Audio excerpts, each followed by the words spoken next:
We will go ahead and call the 2020-2021 budget workshop to order. We will start with an invocation by our clerk of the circuit court and comptroller, Mr. Jeffrey R. Smith, followed by the Pledge of Allegiance by Commissioner Tim Zork. Will everybody please rise? Thank you, Madam Chairman. I'm going to read from 1 Samuel chapter 17, verse 47. And all this assembly shall know that the Lord saves not with sword and spear, for the battle is the Lord's. And this is a devotional called Wear the Right Armor. When David went out to face Goliath, everyone around him said, David, you can't do this. But God put a sense of knowing within David that he would succeed in the name of the Lord. If you have battles to face in life, don't let others tell you how to fight. God will personally direct you in the way you should go. His word is a weapon that is why it is vital and necessary to arm yourself with knowledge and to spend time in God's presence before you have to face any giants. Let's go to the Lord in prayer. Dear Heavenly Father, you know that we're facing giants in this country, and Lord, we just ask for your divine guidance. We ask for your wisdom in the commissioners today as they evaluate the budget requests. Be with each one of them, give them your direction. Lord, we ask a special blessing on all the first responders who have been out on the front lines dealing with this pandemic. Protect them, give them your sense of security. And Lord, we ask also for all the men and women who serve around the world in the armed forces, who stand for what we believe in. These things we pray in Jesus' name. Amen. Thank you, Jeff. Please join me in the pledge. I pledge allegiance to the flag of the United States of America and to the republic for which it stands, one nation, under God, indivisible, with liberty and justice for all.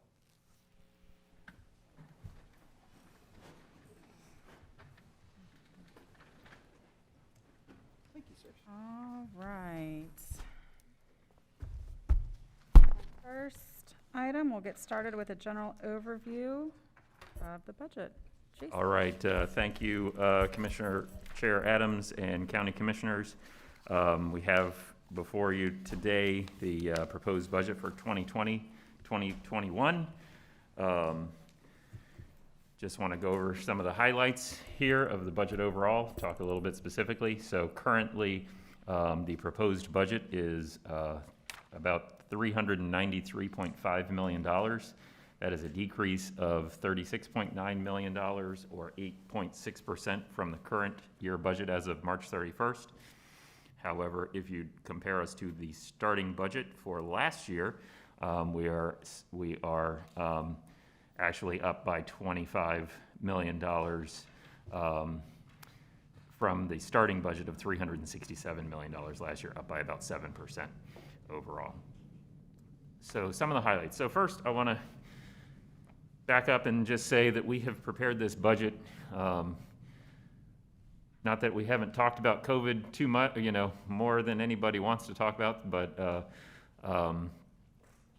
this budget has been formulated during the time of COVID, and our general premise is that we want to make sure that we are not burdening the taxpayers any more than they already are burdened.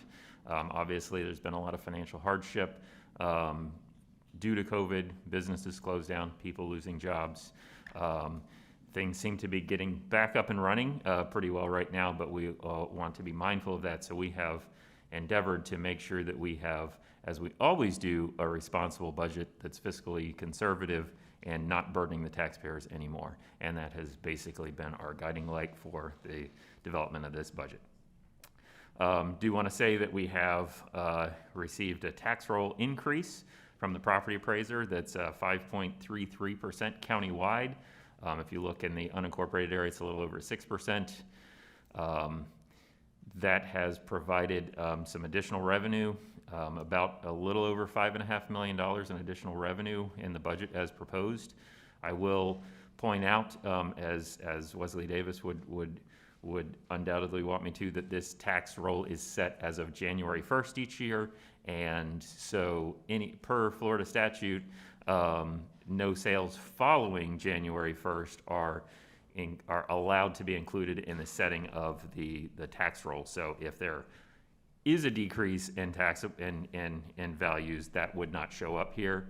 I'll say anecdotally, it seems like property values have held up quite well, at least on the residential side. I don't know that we've seen a decrease in property values yet. There may be one happening, I would say, more likely in commercial than residential to be negatively impacted.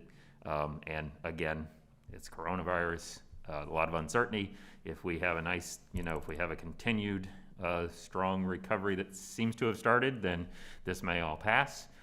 If it goes on longer than we hope, the impacts might be worse than we did. And that's the other thing with this budget. It's always difficult to project revenues and expenses going forward. It's especially challenging in this environment. We have presented basically pretty conservative revenue estimates, as we usually do. And our hope is things will be better than that. And if they are, that will be great. And if they are not, we stand ready to be able to make mid-course corrections if we need to in the budget as we go. So again, that tax roll is providing about $5.6 million, I think, in additional tax revenue. However, on the other side of that are other county revenues like sales tax, state revenue sharing, tourist tax, reduced revenues from facilities that are not fully operational, like the IG center and some of the recreation type facilities, and just other user fees that we have. Those are going down by about $5.5 million collectively. So what the tax roll giveth, the sales tax taketh away. So we're basically kind of flat on revenues overall. One highlight of the general fund budget, as always, is the sheriff's budget, which is over half of the general fund budget. As we all know, public safety is a top priority, and so we fund that in the largest expense of any of our budgets. So the sheriff initially had a $2.6 million increase request, which was about 4.8%. The sheriff and I had agreed to a $1.9 million increase, less than he wanted, probably more than I wanted to provide, but that's how compromise works. And I think that's about a 3.4% increase from the current year budget. Next, we have children's services funding per our ordinance, the full eighth of a mil. With the tax roll increase, we have provided additional funding of $140,000. We also have state agencies, is about another $140,000. So I will say that we had to cut back the BCC departments again to make that work. Health insurance is going up $1.1 million on the county contribution. We all know that the employees will be paying a higher premium as well. So the county and the taxpayers are sharing that increased cost with the employees. However, to counteract that, we do have a decrease in the OPEB contribution. That's about $1.1 million. So again, it offsets that from a budgetary standpoint. And so you got to indulge the budget nerd in me here for a moment, because this is a very exciting time for me. Back when we established the OPEB trust in 2008, we had zero in there, right, to pay for those retiree healthcare costs. We made a hard decision at that time to fund that up front. A lot of local governments didn't, but we're reaping the rewards of that now. So if you look overall, we were funding OPEB by like about $2.8 million up front. I think we're now down under $1 million in OPEB expenses, because we've basically caught up. It's kind of like a pension, and we were an underfunded pension, and you hear a lot about underfunded pensions. Well, we were starting at zero because nothing had been set up. We have now built that up to where when you hear the funding value for pensions, we're kind of at 90% of that required funding. So what we're able to do is we have those dollars, they're in the OPEB trust, and those funds actually come out of the OPEB trust every year to help pay those retiree costs. So if we didn't have the OPEB, our health insurance costs would be that much higher. because it gets about $2 million a year out of the OPEB trust over and over. And so that has been a benefit. So thank you for indulging the budget nerd in me, but it's very exciting for me. Next, there were some retirement rate changes. That's an increase of about $400,000. That's varies in different areas. I think the special risk rate actually went down somewhat, but the regular rates went up. So it's actually a savings in fire rescue and the sheriff's office a little bit, but then the regular employees' cost is going up. So we continue to focus on the deferred maintenance. As you all know from the Great Recession, we had gotten behind on some of our capital replacement, and we had been doing that for many years, but a year or two ago, the board asked for a report on that, and we identified about a 5-year plan for remaining deferred maintenance and renewal and replacement. I'm happy to say that we continue to stay on track with that. We've got $8.7 million throughout the budget to catch up on those items, and that we are able to continue funding those things with the proposed budget. I think we had about $11 million in the current budget for those items. Overall, full-time position changes is a decrease of 1 full-time position in the BCC departments. The constitutionals are essentially flat. That .05 full-time, that's an FTE, and it's an hour allocation in the clerk's budget, but it's really basically the constitutional officers altogether are the same, no increase. And so I do want to thank the constitutional officers for presenting responsible budgets and working with us in this time, in addition to our county departments who have done the same. Here's just that historic chart that we've had for forever that shows our taxable value. There is an item of note that our tax roll peak was about $18.6 billion in 2007, 2008. So 13 years ago. This is the first year that the tax roll exceeded that amount. Last year it was very close. We were within a few $1 million, I think, of actually hitting that number. But now again, 13 years of inflation, 13 years of population growth later, we're back to the same taxable value as we were in 07, 08. Again, that's still not apples to apples. There's no accounting for inflation there. There's no accounting for the fact that we actually have more property, more developed property between here and there, and more people living here. But it's a good historic comparison. All right. Here's our ad valorem revenue. So we now have gone past, we have now exceeded the peak there, again with 13 years of inflation and increased population, increased services. I will say back in 07, 08, we had 11 fire stations. We have 15 today.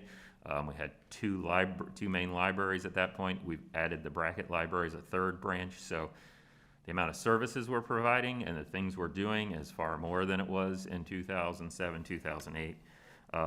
Now to the millage rates. So what we have proposed is no change in the general fund millage rate. That does provide us some additional dollars based on the tax roll increase, but the rate is no change. Land acquisition bonds, which the board did approve us to pay off early this year, that has allowed us to decrease or to eliminate that millage, which was a little over $0.25 So those two tax rates, everybody in Indian River County pays. We've got two more, but not everybody pays them. So the countywide millage rate is going down that $0.25, and that is about a 6.75% decrease from the current year millage rate. MSTU, as you all know, but for the public's benefit, is charged only in the unincorporated area. So it's a city for you if you don't live in a city, which 2/3 of all Indian River County residents don't live in a city. So 2/3 of our people pay this tax, no change in that, and you pay this in lieu of paying a millage to the city of Vero or Fellsmere or Sebastian. And you get those services like law enforcement and some of the other services provided by the county that would be provided in the city if you live in a city. Then we have Emergency Services District, which almost everybody in the county pays. Everyone except for the town of Indian River Shores that has their own fire public safety division, which provides fire rescue. We provide fire rescue to all of the municipalities and the unincorporated area, with the exception of the town. We were able to decrease the millage slightly there by about 0.5%. And the aggregate millage is basically flat. But overall, if you look at, go to the typical house comparison. Oh, wait, hold on. No, there's more. But wait, there's more. And this is just our comparator to first our surrounding counties, the general fund millage rate, and then so you see those on the left end. We're there in the orange, the smallest bar on the graph. We're happy to say we have the third lowest general fund millage rate in the state of Florida out of 67 counties. Very happy to maintain that and keep a low tax rate for our residents and taxpayers. You can see St. Lucie, Osceola, Martin, and Brevard, all those that surround us or are on the Treasure Coast with us, like Martin, are there on the left in the green, and then to the right you have all of these similarly the counties elsewhere that have a similar population, like Charlotte County. So we are well below all of those. Brevard's the only one that's even in the ballpark with us, so we're very happy and proud to keep those taxes low for our county residents.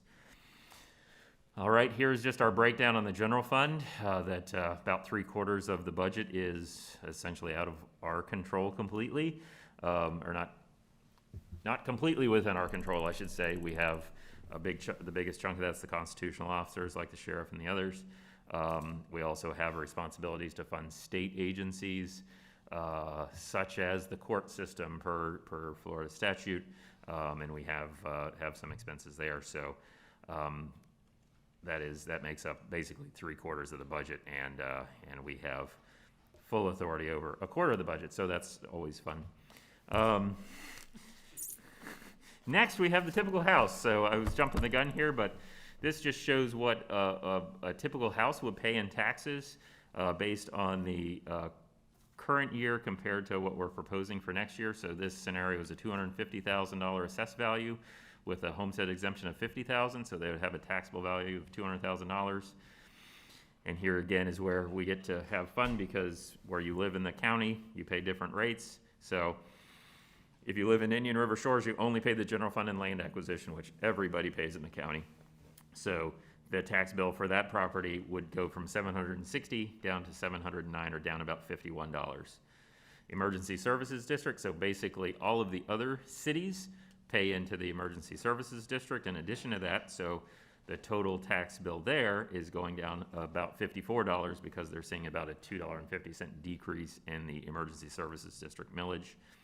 And then you have all those folks in the unincorporated area that are lucky enough to pay all 4 of our millage rates, and they are seeing that same $53 and change decrease, which it ranges from about 4.7% to about 6.8% decrease from the current year.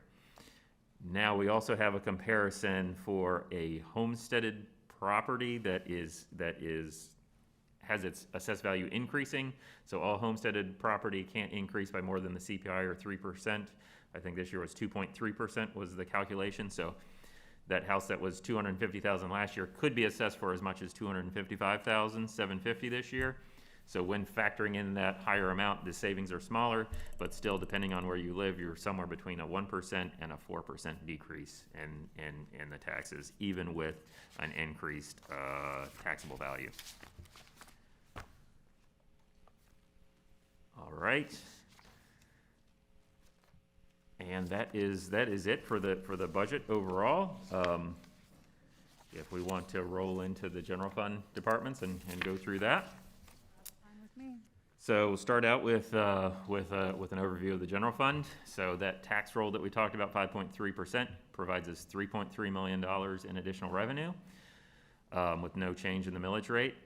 Our COVID-19 revenue impact, we're looking at a 15% decrease in half-cent sales tax, state revenue sharing, about a 10% decrease on average in our other revenues is what we're projecting.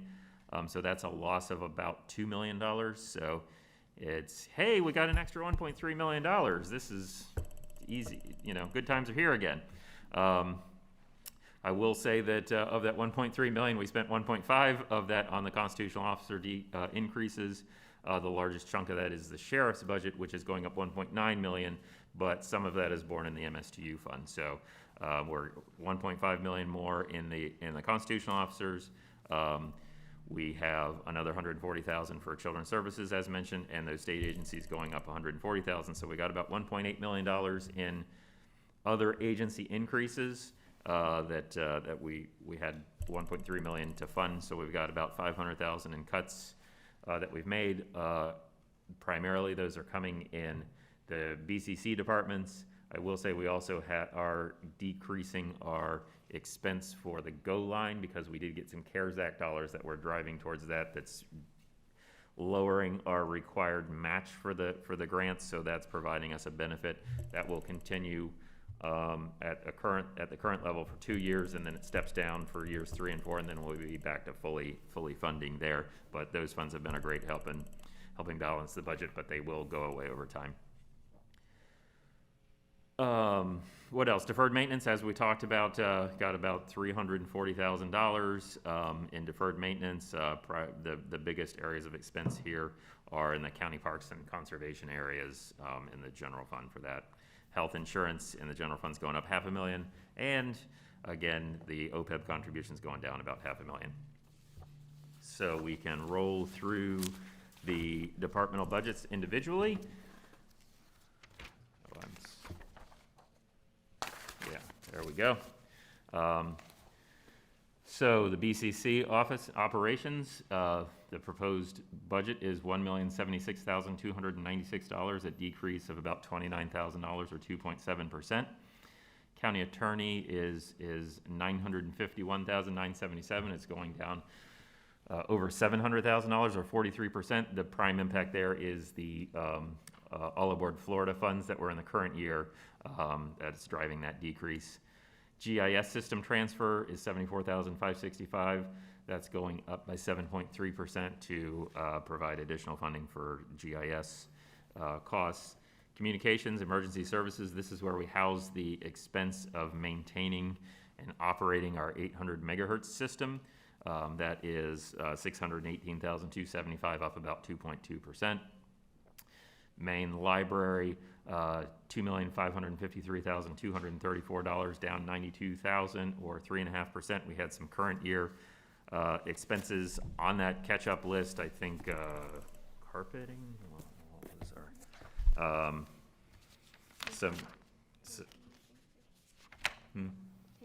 our and painting at the library, and more of the same there at North County Library, $1,097,620. Down $75,535 or 6.4%. Bracket libraries, $379,405, which is up $33,795 or 9.8%. Some of that is proper allocation of staffing at the bracket library because we have people that split time between the facilities, and that's a reallocation of some of those expenses to more accurately reflect that. It's hard to charge because you may have people that spend 3 days at the main library and 2 days at bracket, but we try to allocate those dollars the most accurately we can. Soil and water, $56,894, up about 3.1%. Law library, $98,343, up 2.9%. County administrator operations, $566,455, down 31,216 or 5.2%. General services, $157,611, up about 2.3%.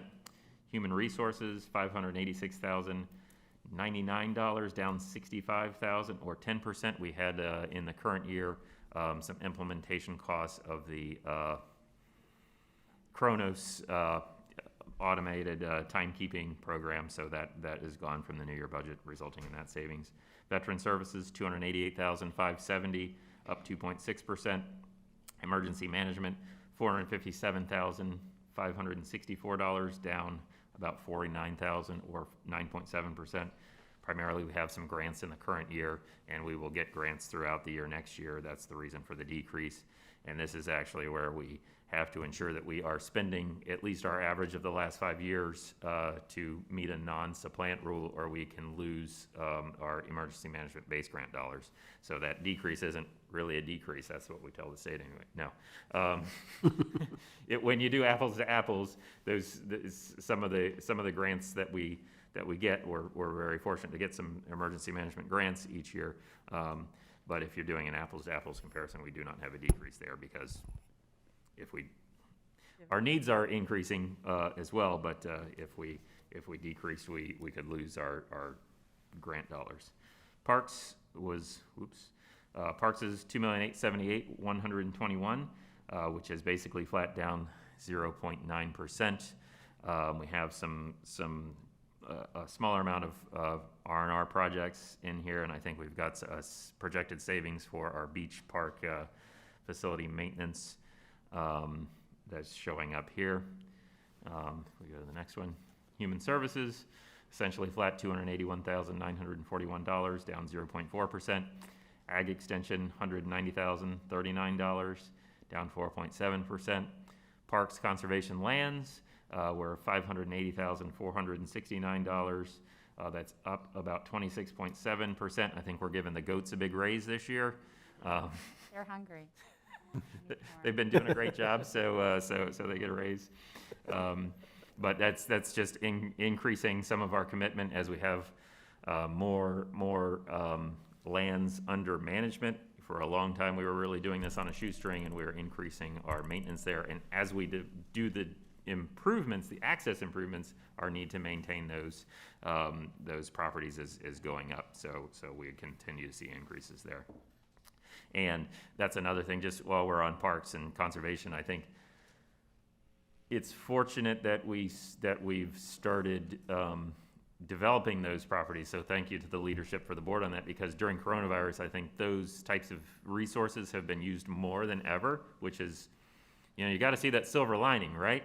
So the good thing is more people are getting out, and I talked to people who didn't even know that there was a facility where we had it, and they find it now. So the good thing is I think our usage, even after we get through all this, will probably be better, just because the awareness is there and people are getting out. And aside from it being a great venue to help people through this challenging time to get out and see nature and get out of the house, it will continue to pay dividends with continued usage, hopefully. Facilities management, or purchasing, skip purchasing, $225,626. An increase of 1.9%. Facilities management, $4.3 million, which is down 7.5%, or $348,000. We have had some larger projects in the current year, like painting these buildings, which I think were budgeted for about $150,000. The good news is that's costing us maybe less than $80,000. So A, we're not spending that $70,000, which helps us with our current year savings, but B, we're seeing that's helping the decrease here. Office of Management and Budget, $354,067, down about $36,000, or 9.3%. I don't know how they do it, but they keep doing more with less, going down every year. FPL grant expenditures, this is the funds that we get from FPL for our radiological emergency preparedness planning and activities for the St. Lucie power plant. So that is a contract where they pay the cost of those folks that do that planning and the materials that we need. $132,428, essentially flat, up 1%. Oh, Yes. yes. Oh, I'm sorry. Yes. Where do we track the expense of the other FP&L $300,000 we received for the Clean Energy Center that was both a response fund and a training fund? Where do we track? And I think we could have spent all the money in last year on the training side, but I know the response side is a fund that'll just be drawn on over time, but I don't know how that's reconciled.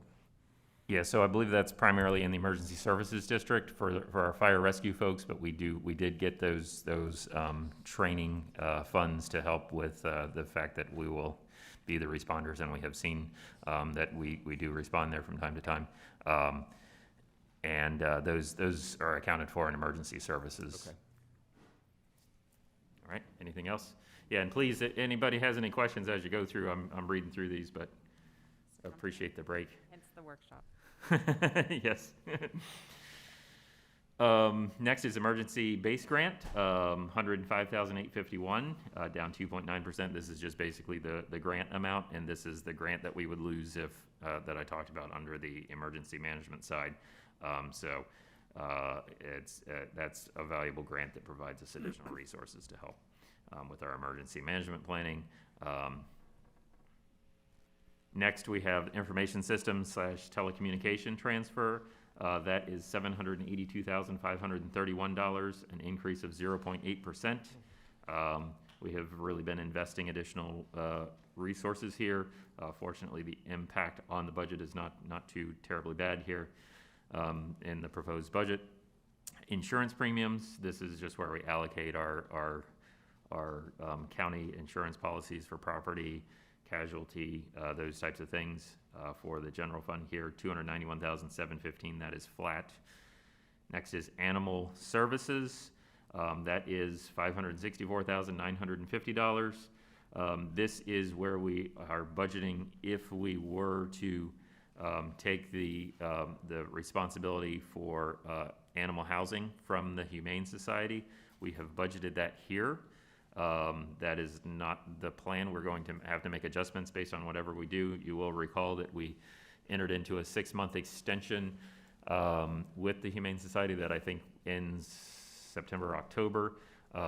We have been working with the Humane Society and we are agreed in concept that that they're good with extending that for another 6 months. That's what staff would recommend at this time. That let's just continue getting through COVID here, and that gives us more time to see what we can, if we can reach an agreement there. So this is kind of where we have the money budgeted. If we continue on with Humane Society, we'll have to move it over to the other account where we pay the Humane Society. But things have been going well on that 6-month extension there. Next is county animal control. These are the folks that take the animals to Humane Society, $602,104, basically flat at 0.6% increase. The mailroom switchboard is $169,845. That's down 41%. What we're seeing here is a lot of the benefits of the voice over IP project, that those phone costs are going down. The ongoing costs are going down. We're paying dollars up front for the new equipment, which we're part of the way through that process. We've done these buildings, but we've got outlying buildings that will be coming in the next couple months, I'm sorry.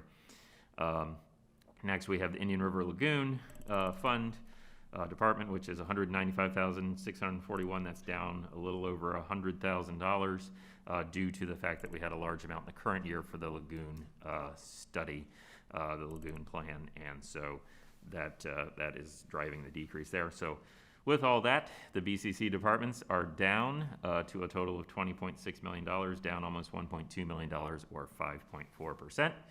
And open to any questions. Madam Chair? Yes. Yeah. Could you go back to the previous page, please?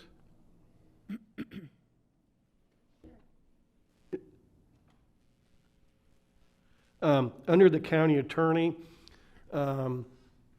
if the Supreme Court agrees to hear our case, we've agreed to pay $400,000 for that. So I assume that $400,000 is still in the budget here somewhere?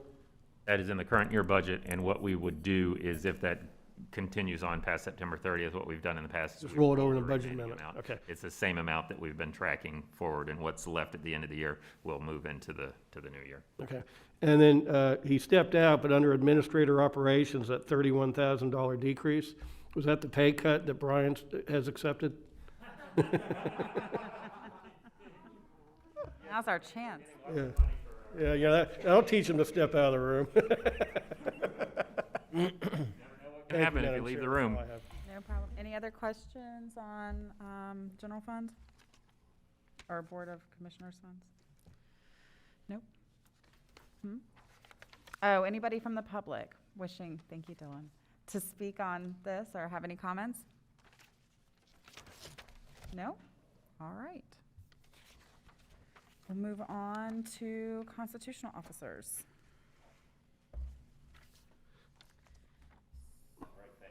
You. Yeah, so I'll go through a run-through real quick and then we'll have everybody come up. So first is the clerk of the court, as you see here.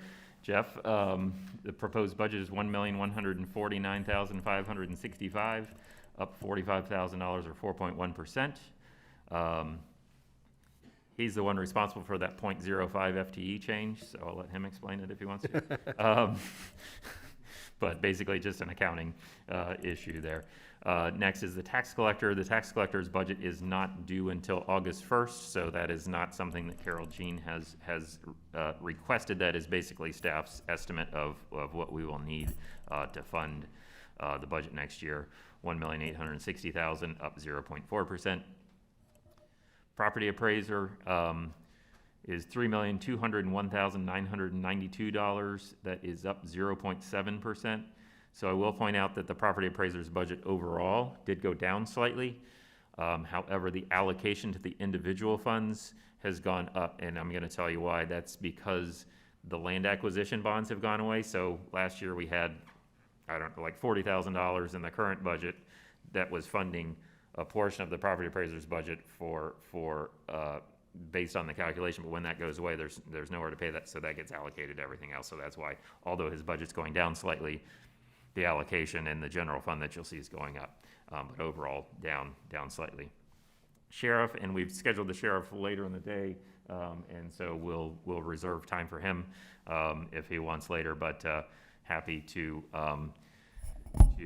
point out that here in the general fund. Actually, I just got word that the sheriff is on his way to the chambers. Okay, perfect.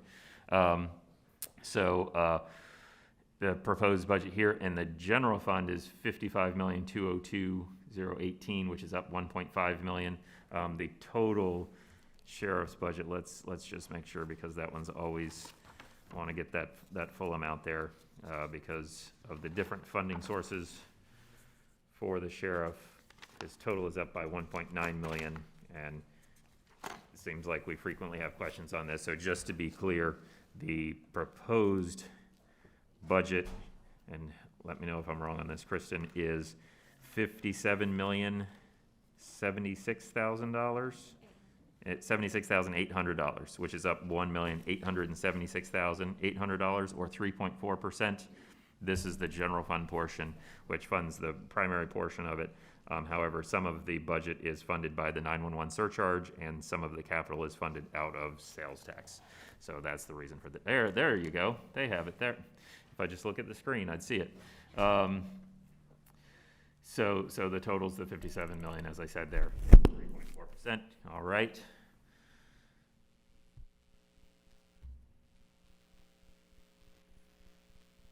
There we are. All right, and then we got the sheriff's electric, which seems to is going down. We are seeing a little bit of savings there from the FPL switch. We realized some of that this year, but we were being conservative, so we're able to cut that a little bit too. Supervisor of elections, under the category, I don't know how she does it, but in coming up on a presidential election year with all kinds of challenges nobody would have seen a year or two ago. Still, the budget's $1,587,608, down 1.8%. So thanks to Leslie for that. And then we also have Value Adjustment Board, which is our shared cost of value adjustment with school board, and that is $60,000, no change from the current year. So with that, I'll stop talking. Let Jeff talk. Sure. Welcome, Jeff. Jeff. Thank you, Commissioners, Madam Chair. Just wanted to go over a few things. We reduced our FTEs by 0.125. What happened there is I eliminated a courier's position, 2 couriers, because of what I'm going to talk about in a minute, the budget cut that I'm experiencing on the court side. These couriers were allocated between the court and the non-court. And I can do it cheaper with a daily courier, so I eliminated those 2 positions.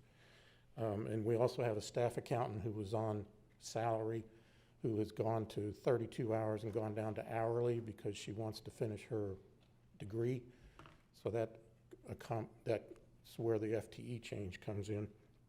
We're presently looking at how, because of COVID, we went to a labor-intensive electronic format to do the invoice processing. We're looking at a more efficient and electronic system to do that, and with the hope that we can get that covered under the CARES Act, we are looking at that now. So that's going to help quite a bit keep us from having to hire more accounts payable clerks in the future.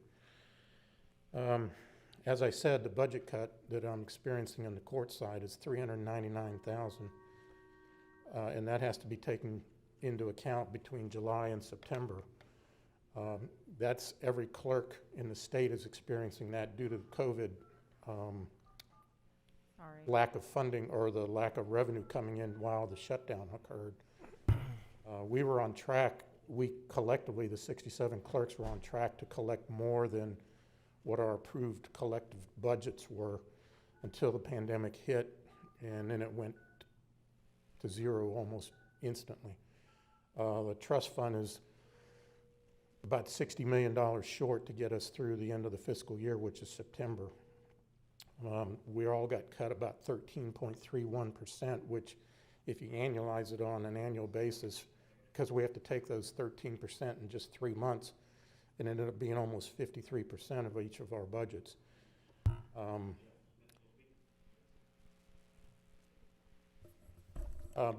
As of June 30th, we would have been 9/12 through our budget year, but we had been operating very conservatively, and we had only spent 8/12 of our budget. So part of that is going to be made up, part of the budget cut that I'm experiencing is going to be made up by the fact that we didn't spend all where we should have been at June 30.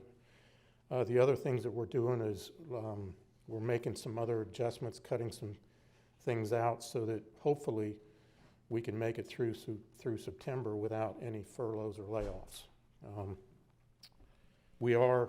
We, the clerks, have gone to the governor for assistance. We've not heard anything from him definitely yet on that. I also want to thank the board for the courthouse renovation. It's going smoothly, very well. You'll like the product once it's finished with the new courtroom, the renovated area where my recording, official records, and juvenile department is already up and running, and they did a really good job there. This is the same contractor that did the North County complex, W&J, and they're doing a very fine job with the courthouse renovations that are left to be finished. And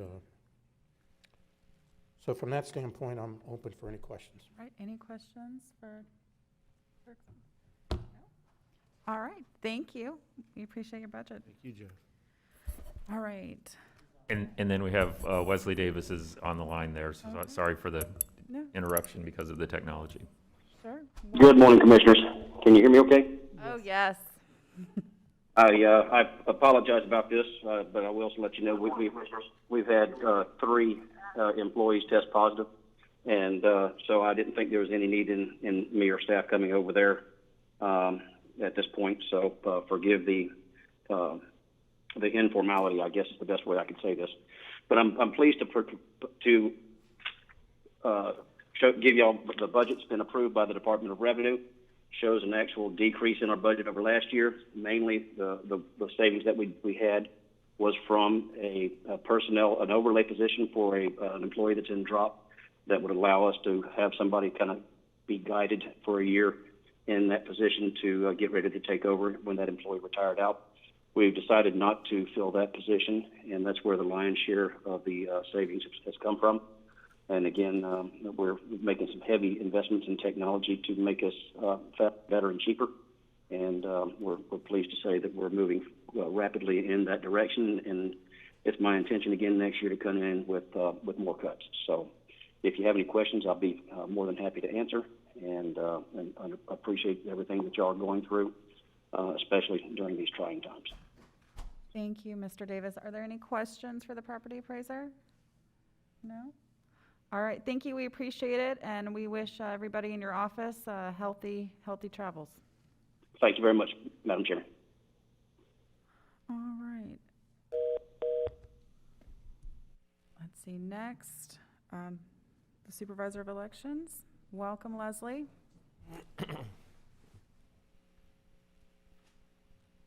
Good morning, Chairwoman Adams and Commissioners. It's great to be here.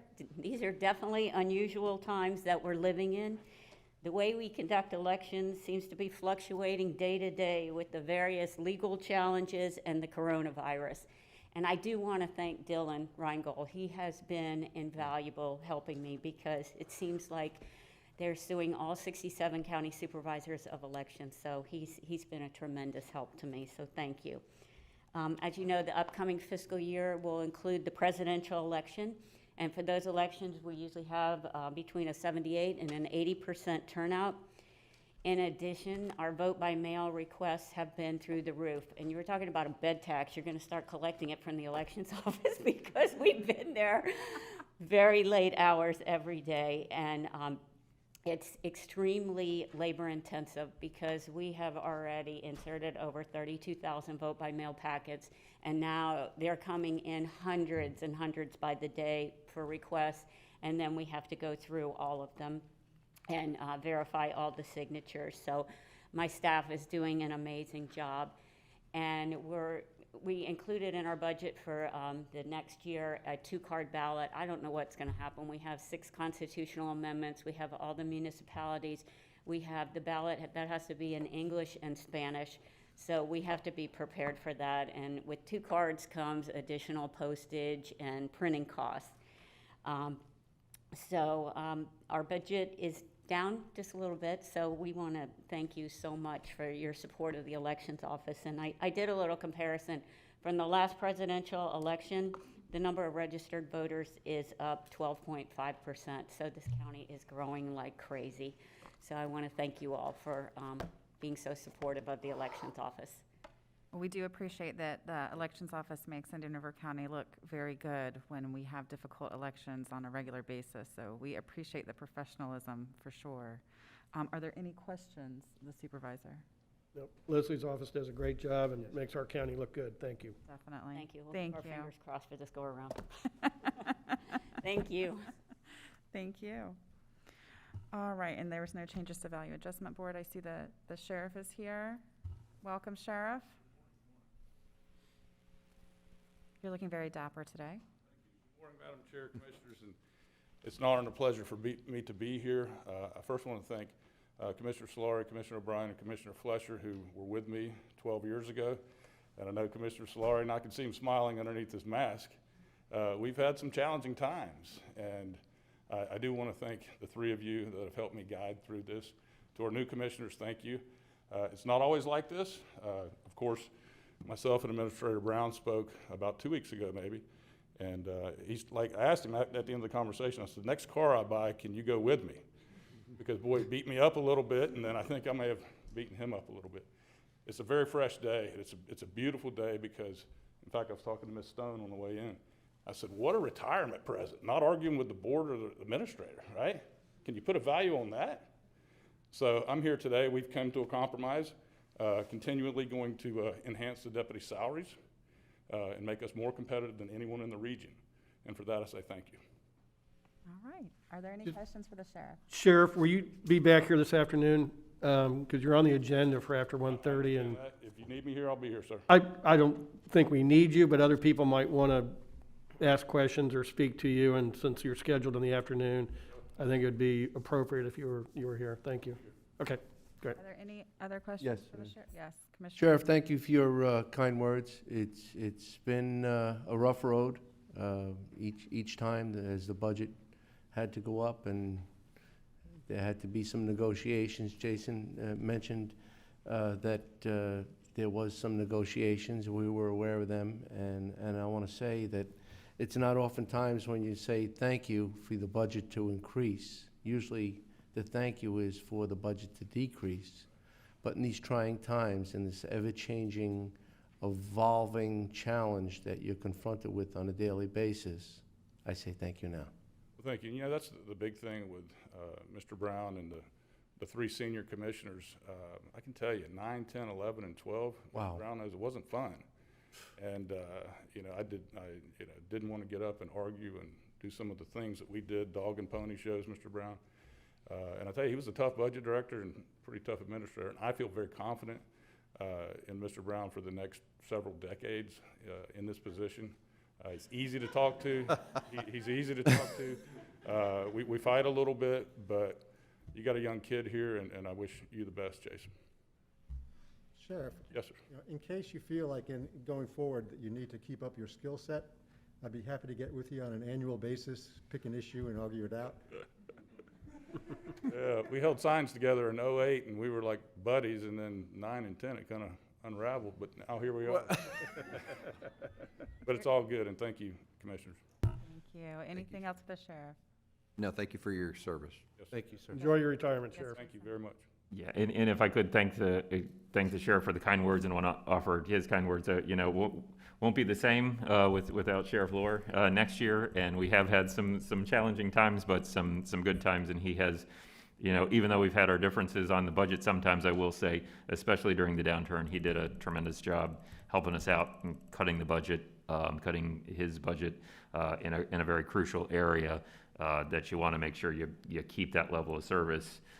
For the quality of life for the residents, and just thank him for his service, and thank you for working with me, not just this year, but throughout the entire time. So thank you. Yes, sir, thank you. And to Kristen as well, that conversation we had 2 weeks ago, Jason had me on the speakerphone, and I knew Kristen was with him, and I may have said a few words that I probably shouldn't have said, but I apologized to Kristen, and I said, Kristen, you have a pencil, you're writing all this down, right? Yes, sir, and she wrote it down, and we agreed on it. So thank you, and I will see you at 1:30, sir. Thank you, Sheriff.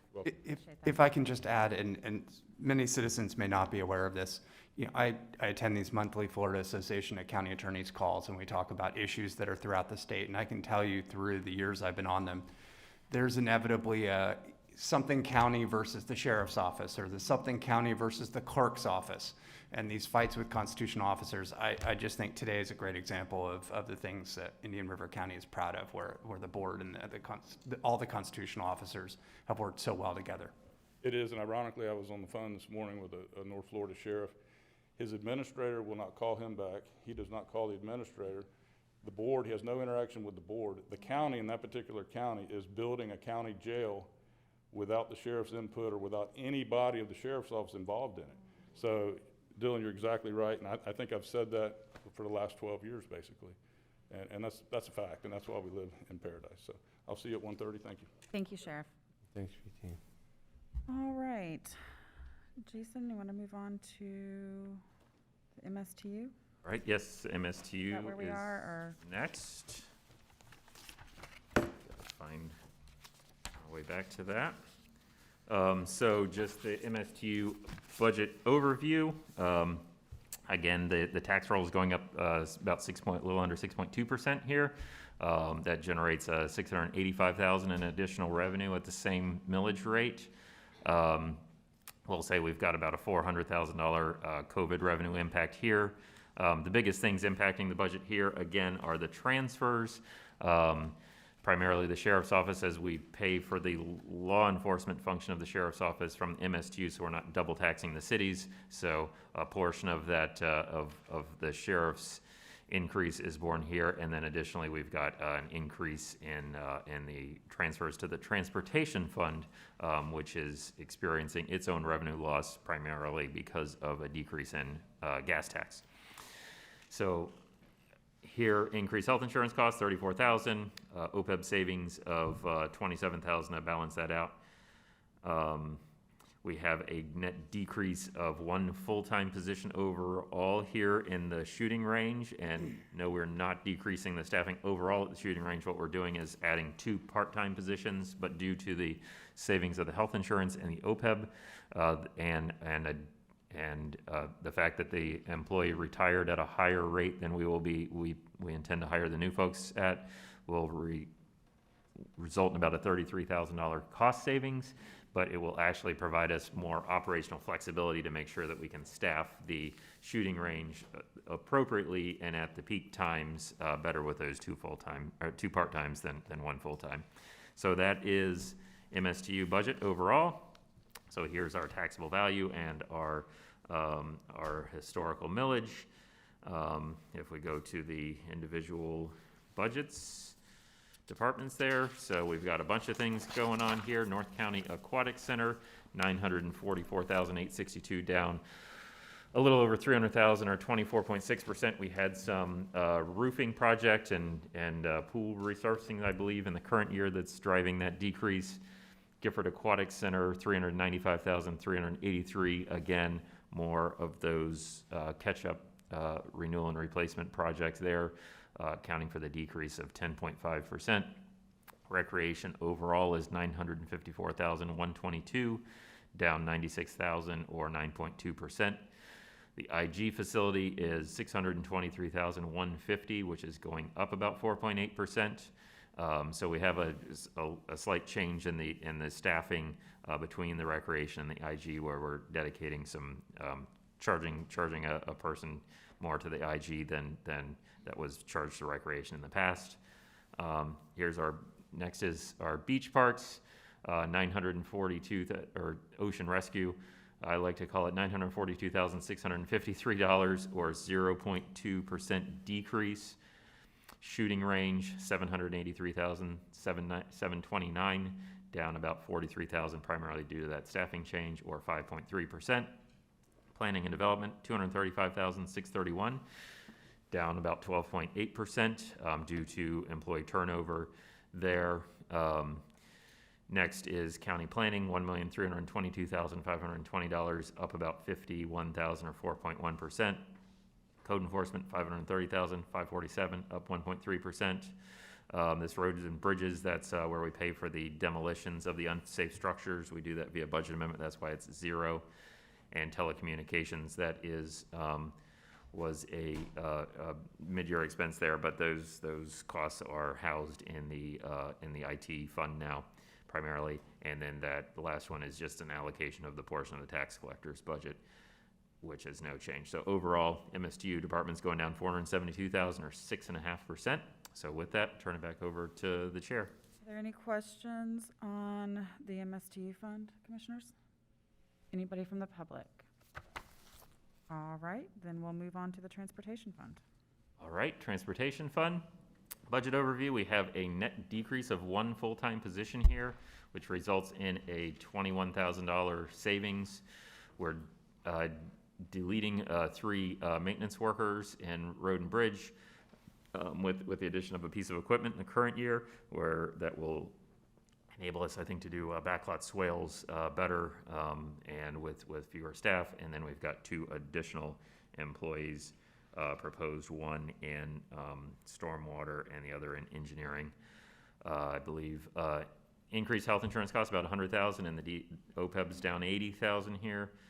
Our COVID revenue impact here is a loss of a little over $250,000 on our gas taxes, and then a slight decrease in the interest income. We are funding that deferred capital and maintenance, $254,000, including some rehab at the Egret Marsh, as well as some items at the road and bridge facility. Here are the departments. Road and bridge, $8,664,102, down over $600,000 or 6.8%. Public Works, $380,197, up 2%. County engineering, $3,006,297, down 0.7%. Traffic engineering, $2,660,974, down a little over $200,000 or 7.6%. And stormwater is $1,241,298, which is up 2.4%. Taken all together, the departments are down a little over $800,000 or 5%. So with that, I'll turn it back over for questions. Commissioners, any questions on the transportation fund? No? All right, anybody from the public have any questions or comments on the transportation fund? All right, seeing none, we'll move on to Emergency Services District. All right, last one for me for a while, then I'm going to turn it over to Kristen. You don't have to listen to me for a little bit. Emergency Services District budget overview. Tax rolls going up here at 5.6%, which brings us about $1.7 million in additional funds.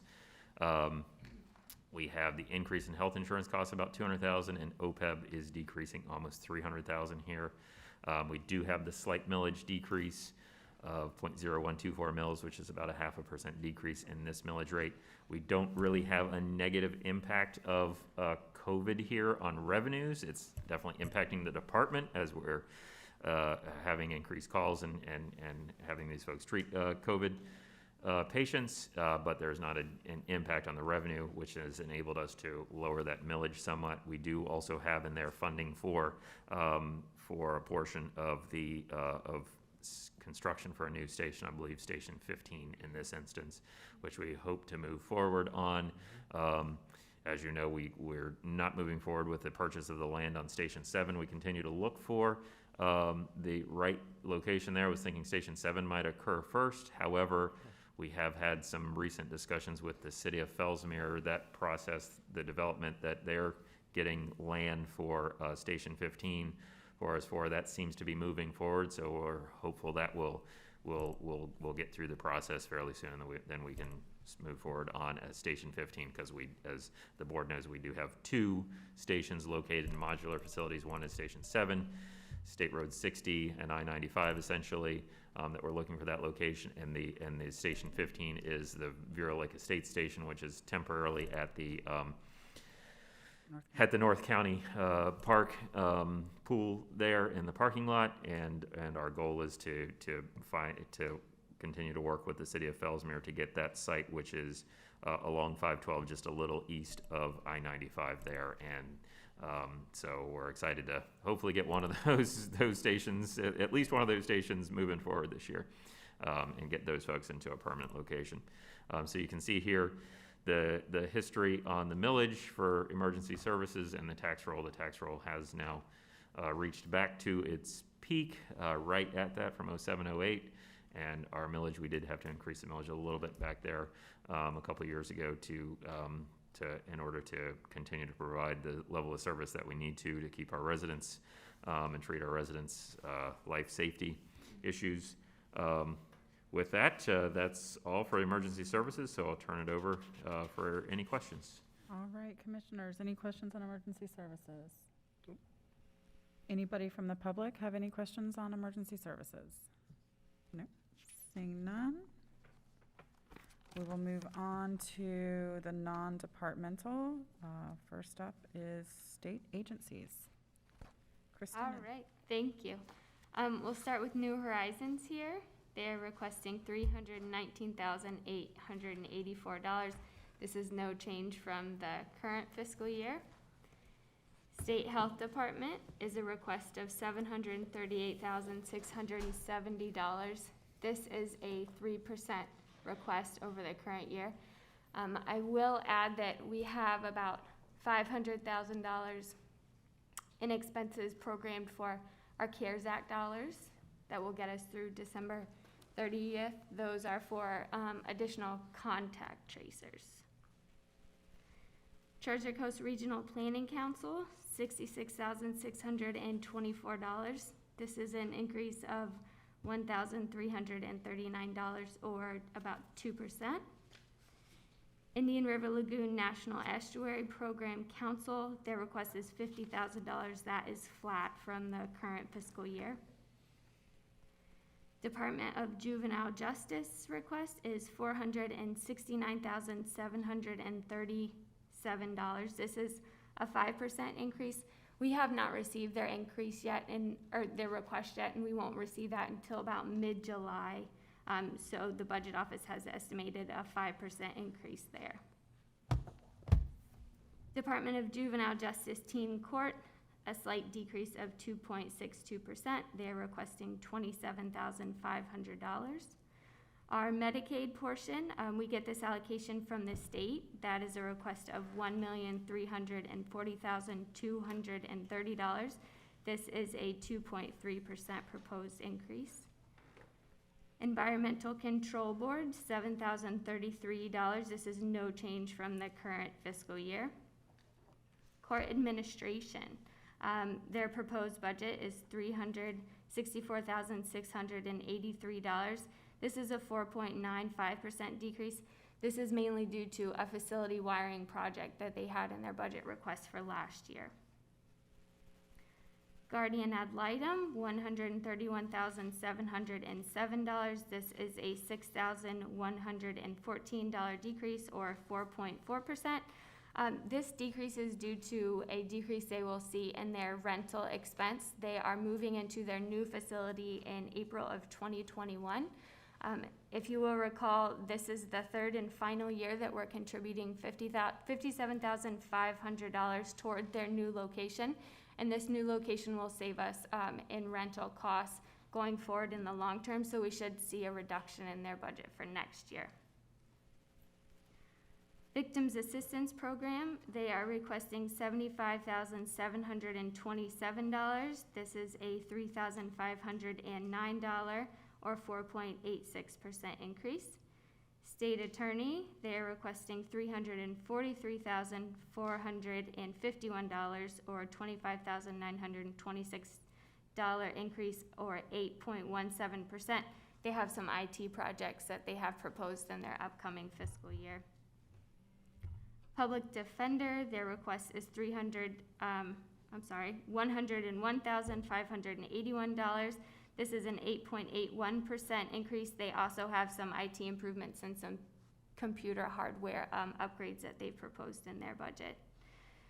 Medical Examiners, request is $489,550, a $37,644 increase, or 8.33%. Overall, their budget is decreasing. However, they had some unused credit last year from the college that they received that brought their request down. Their credits were less this year, so it is an increase in their budget. I will note that we do have a new medical examiner this year, Dr. Aronica. We've had an increase in salary there to ensure that we had good recruitment. She's also proposing a new 4x4 vehicle that is necessary for the department to get to some of those hard-to-reach places. And in addition, she is implementing a program where she would like all of her medical staff to obtain additional services that they should have working in the medical examiner office. Lastly, we have the State Forestry Service, and their request is $13,822, and that has remained unchanged since last year. Thank you. Commissioners, any questions on the state agencies? No? Anybody from the public? We do have Ms. Heather Parker, who's a circuit director of the Guardian Ad Litem program, that just wants to thank the commissioners for their support of that program. Fantastic, and we appreciate what she does with it. Yes, ma'am, come on up and state your name and address for the record. Thank you, Madam Chair and Commissioners. I'm Pat Austin. I'm the acting chair for and also the acting CEO of New Horizons of the Treasure Coast. And I just really wanted to thank you for being such an important partner for New Horizons. We are in your schools. We work with your law enforcement. We have 2 facilities here in Indian River, our learning center for those who are recovering from mental illness and learning the activities of daily life to be productive citizens again, plus our outpatient services. We run the crisis service for both adults and children. And over this past year, we've had 2,209 residents of Indian River County that have taken advantage of our service in one way or another. I wanted to mention to you something that you all know. On any scale of being stressed, we're all pretty much at the top right now. And so if anything, we are looking at the services of New Horizons being more and more in demand. We have a mobile response team based in Fort Pierce, able to get anywhere on the Treasure Coast in less than an hour. But we've also put a mobile responder in our Indian River office so that somebody who is in a state of great distress doesn't need to worry about coming to us. We're able to come to them either in person or on the phone or through video. And we really think that over the next couple of months, that service is going to be very highly used. I'm joined today by our CFO, Quinta Porta, and Lisa Reimer, who many of you know is our Director of Development. And we have just succeeded in talking Major Milo Thornton in a weak moment to coming onto our board. And he's assured us that he will keep us on our toes for the coming year. So thank you all again very much. Thank you very much. Thank you. Thanks for all you do. Anybody else from the public? Another individual from the Guardian Ad Litem program, Celia Garcia, says, on behalf of the Guardian Ad Litem 19th Circuit staff, volunteers, and most significantly, those children whose voices do not go unheard, thank you, Commissioners. Thank you. All right, anybody else? No? Then we can move on to other non-departmental. Next, we have the Economic Development Division. The request there is $232,965. This is an increase of $4,460 or 2.0%. They are proposing that we fund one of their new business retention manager positions in the upcoming fiscal year. Okay, are there any questions? Or do you want to do them all and then, or do you want to do them individually? Sure, we can. Is there any questions on economic development? No? Anybody from the public? No? All right.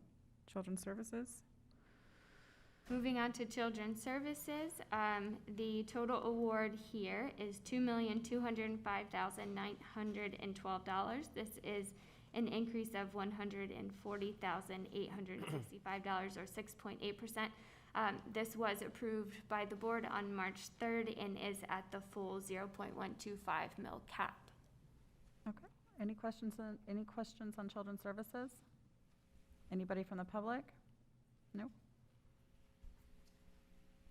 Next up, we have our CRA. Sebastian CRA for the upcoming fiscal year is $237,066, an increase of $16,295 or 7.4%. Felsmere's is $18,373, an increase of $144 or 0.8%. These increases are just a result in the fluctuating values of the CRAs, and this year they are increasing. Any questions on the community redevelopment areas? Anybody from the public? No? Yes?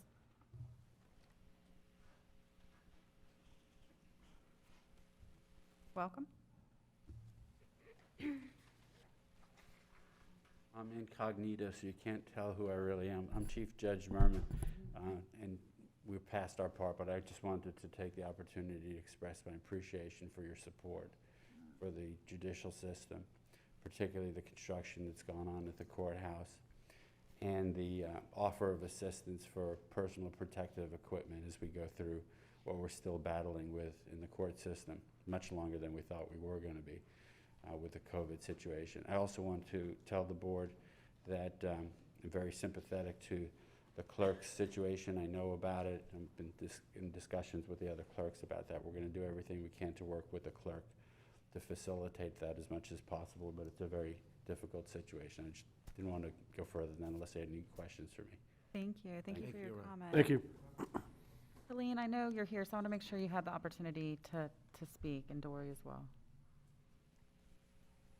Good morning, Commissioners. For the record, Helene Castletine, Economic Development Director with the Indian River County Chamber of Commerce, and we really do appreciate your consideration in our funding request.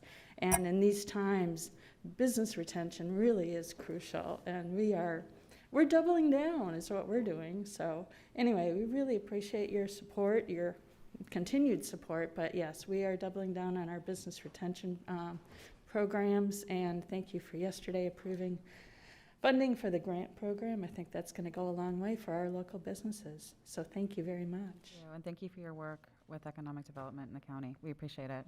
Thank you. Dory, did you have anything you want to add? Nope. All right. Thank you. Thank you for being here. With that, we'll move on to our nonprofit organizations.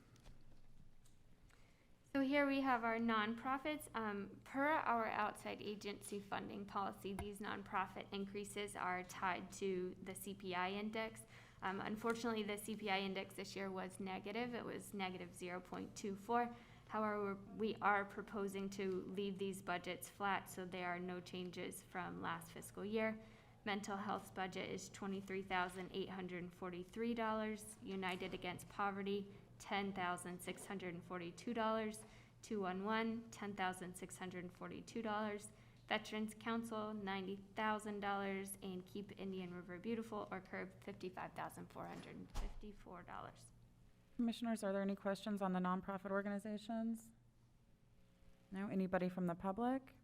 Anybody wishing to comment? Welcome. Good morning.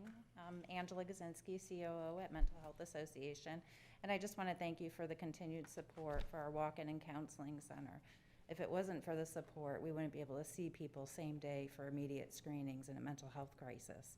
And we are in a mental health crisis now, and we've seen an increase in that, and we're glad that we can have that support. Thank you. Thank you. We Thank you, appreciate Ange. what you're doing in the community now more than ever, most definitely. Welcome, gentlemen. On behalf of the Veterans Council, we would like to thank you for the support. We couldn't do it without you, and there's 15,000 veterans plus in Indian River County, and that's a tough load, and we've got 2 buses, which gives us the opportunity now. We've got smaller buses, gives us the opportunity to take buses into areas we couldn't take them before. So thanks for your support. It's a wonderful thing to have, and I appreciate it. And Bob, I'll miss you. Thank you. Madam Chair and Commissioners, Jim Romanek, Executive Director for the Veterans Council. As Marty said, thank you for your support. One thing I just wanted to comment on is since this COVID-19 pandemic started about March 15th, we have not closed our doors, and we continued to service our veterans every day to the VA West Palm Hospital and the local doctors and the local CBOC. So getting these funds to provide for that part of our division, transportation of our veterans, is much appreciated and well needed. So thank you very much. Thank you, and thank you for what you do for our community. Thank We you. appreciate that. Thank you. Anybody else from the public? No? Seeing none, we will move on to quasi-nonprofit organizations. Next, we have the quasi-nonprofits. Again, they're also tied to the CPI, so there are no increases here. Senior Resource Association, as Jason mentioned earlier, in the general fund, their recommended budget is $500,000. This is due to the $6.3 million in CARES allocation that we did receive, so we will see a decrease over these next 4 years, and then we will have to begin to phase back into a more reasonable amount there. Senior Services remains flat at $125,927. Gifford Youth Center, $99,601. Progressive Civic League, $12,185. Humane Society, we are proposing 0. Again, we have our own division set up in the general fund under the Animal Services. Treasure Coast Homeless Services, the proposed budget is $15,270. All right, are there any questions on the quasi-nonprofit organizations? Anybody from the public? Yes, Brian. Actually, going back to the nonprofit organizations, a comment came in from the 211 helpline that says, "We are here for the residents of Indian River County when they need us every hour and every day throughout the pandemic, and again, we appreciate all of your support." Fantastic. Thank you, 211. Yes, Karen, welcome. Good morning, Commissioners. Karen Deagle, CEO of the Senior Resource Association, and I just want to say thank you again for all of your support, although it's kind of interesting or funny or whatever to say that we're saying thank you for a decrease, but under the circumstances, these are unprecedented times, and that's what happens. We are fortunate that we have received additional funding from other sources, and so that allows us to help out with the budget this year, and we're pleased to do that. Our services still continue. We have had to change our services a lot, both in the senior services as well as the transit, but we're very pleased and proud to be part of the community and be able to participate as we do. So thank you again for your support, continued support throughout the years, and anything we can do to pitch in and make things better at this time, we're here for you. Thank you. We appreciate that. Anybody else? No? All right, then we will move on to the Dory Schlossberg Driver Education Safety Act. Dory Schlossberg Driver Education proposed budget. We have a request from the school district of $49,000. With the remainder there going into reserves, the total fund is $57,000, and that remains unchanged from last fiscal year. Okay, any questions on that? Anybody from the public? Nope. Then we will move on to land acquisition bonds. Land acquisition bond, as Jason mentioned before, the board voted earlier this year to pay those off early, so we made that last payment on July 1st. And because of that, we are able to not levy a millage rate here for the upcoming fiscal year. So it is a 0.2568 savings in our millage rate. The total decrease there is $4,551,103. Any questions on the land acquisition bonds? Anybody from the public? Nope. All right. Then we'll move on to my very favorite street lighting districts. Gotta wake up now. You ready? All right. Street lighting district assessment rates for the budget year 2021. Gifford, $23 per parcel acre. Laurelwood, $36 per parcel acre. Rock Ridge, $5 per parcel acre, which is a decrease of $2. Vero Highlands, $34 per parcel acre, which is a decrease of $2. Porpoise Point, $7 per parcel acre, which is a decrease of $3. Laurel Court, $39. Tierra Linda, $39 per parcel acre, let me not forget. Tierra Linda, $39 per parcel acre. Vero Shores, $24 per parcel acre. Exora Park, $20 per parcel acre. Royal Point Sienna, $39 per parcel acre. Roseland, $1 per parcel acre. Whispering Pines, $16 per parcel acre. Moorings, $9 per parcel acre. Walker's Glen, $20 per parcel acre. Glendale Lakes, $40 per parcel acre. Floralton Beach, $46 per parcel acre. West Wabasso, $19 per parcel acre, which is a reduction of $2.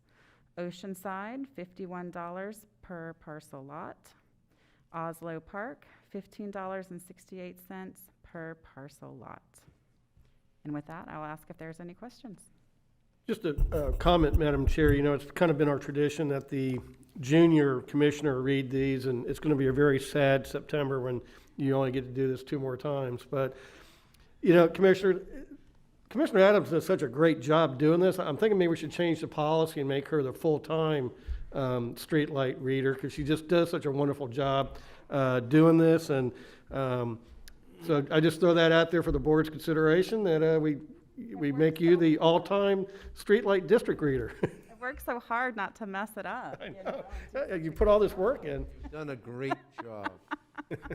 Well, I don't want to deprive the new I one. disagree with you on this one. I mean, we can see what the reading of the street lighting district has done to help build the commissioner's skill sets over the years.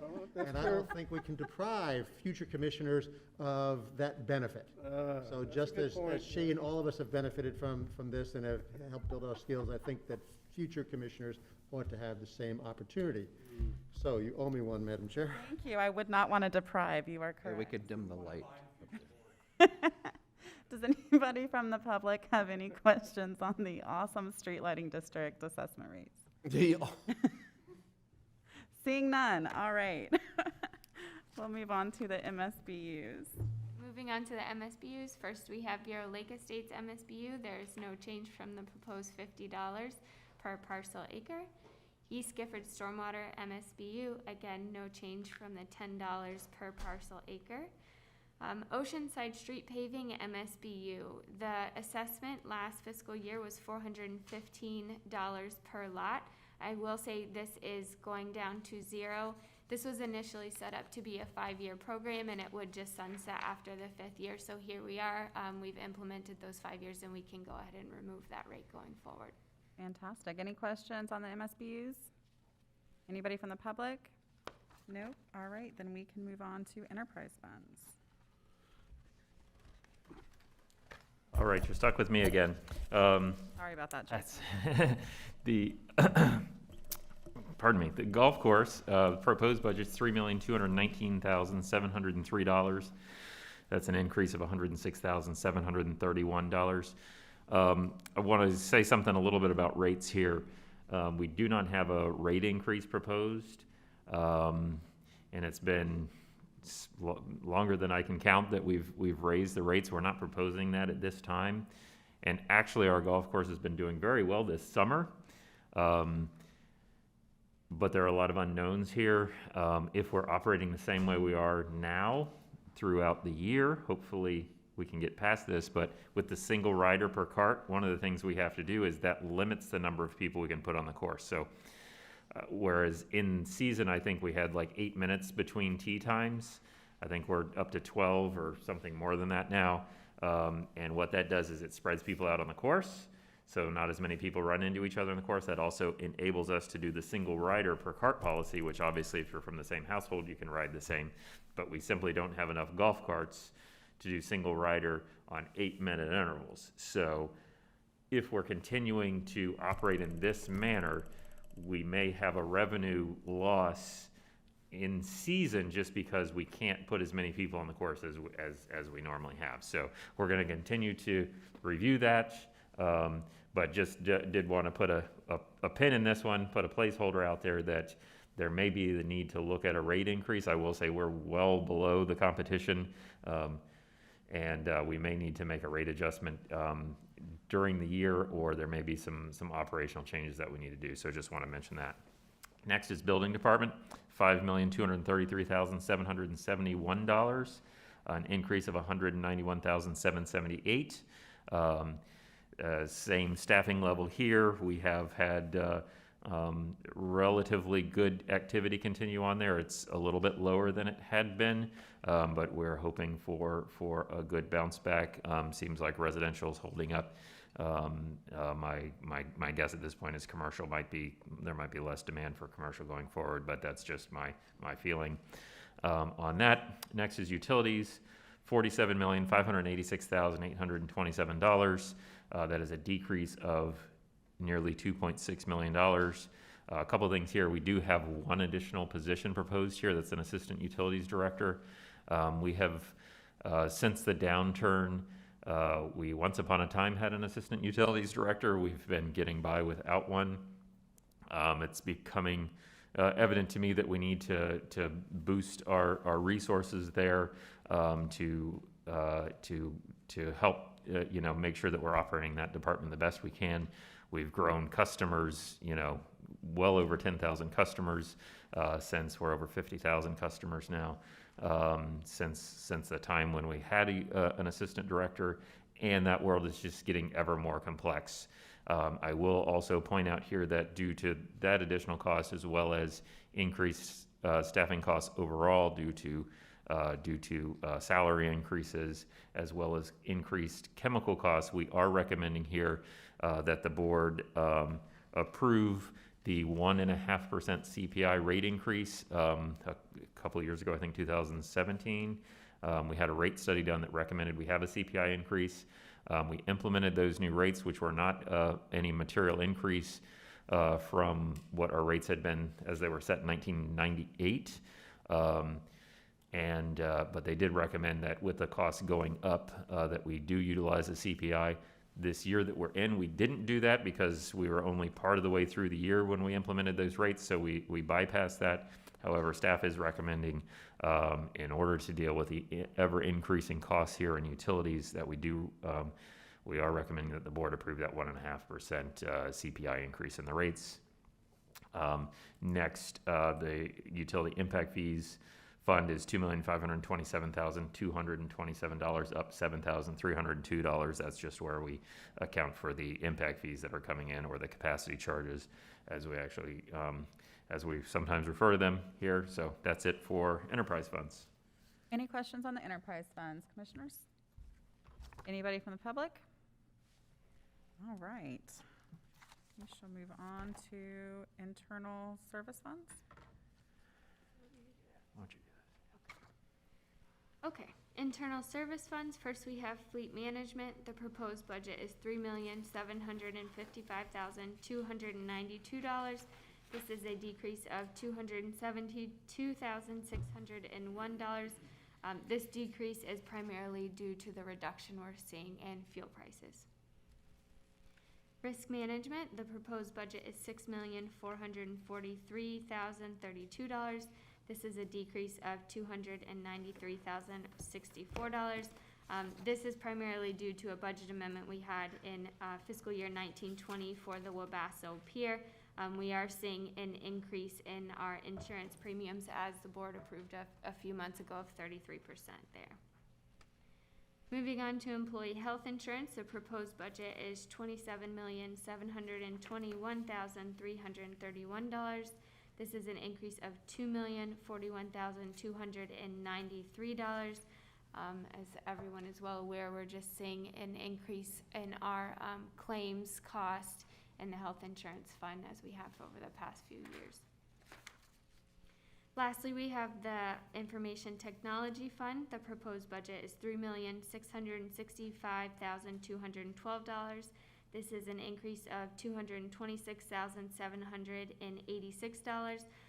We're continuing to focus on improving our IT infrastructure. We have professional services to transition to a VM environment. We have enhanced cybersecurity upgrades planned and both upgrades to our hardware and software. Any questions on internal service funds? Anybody from the public? All right.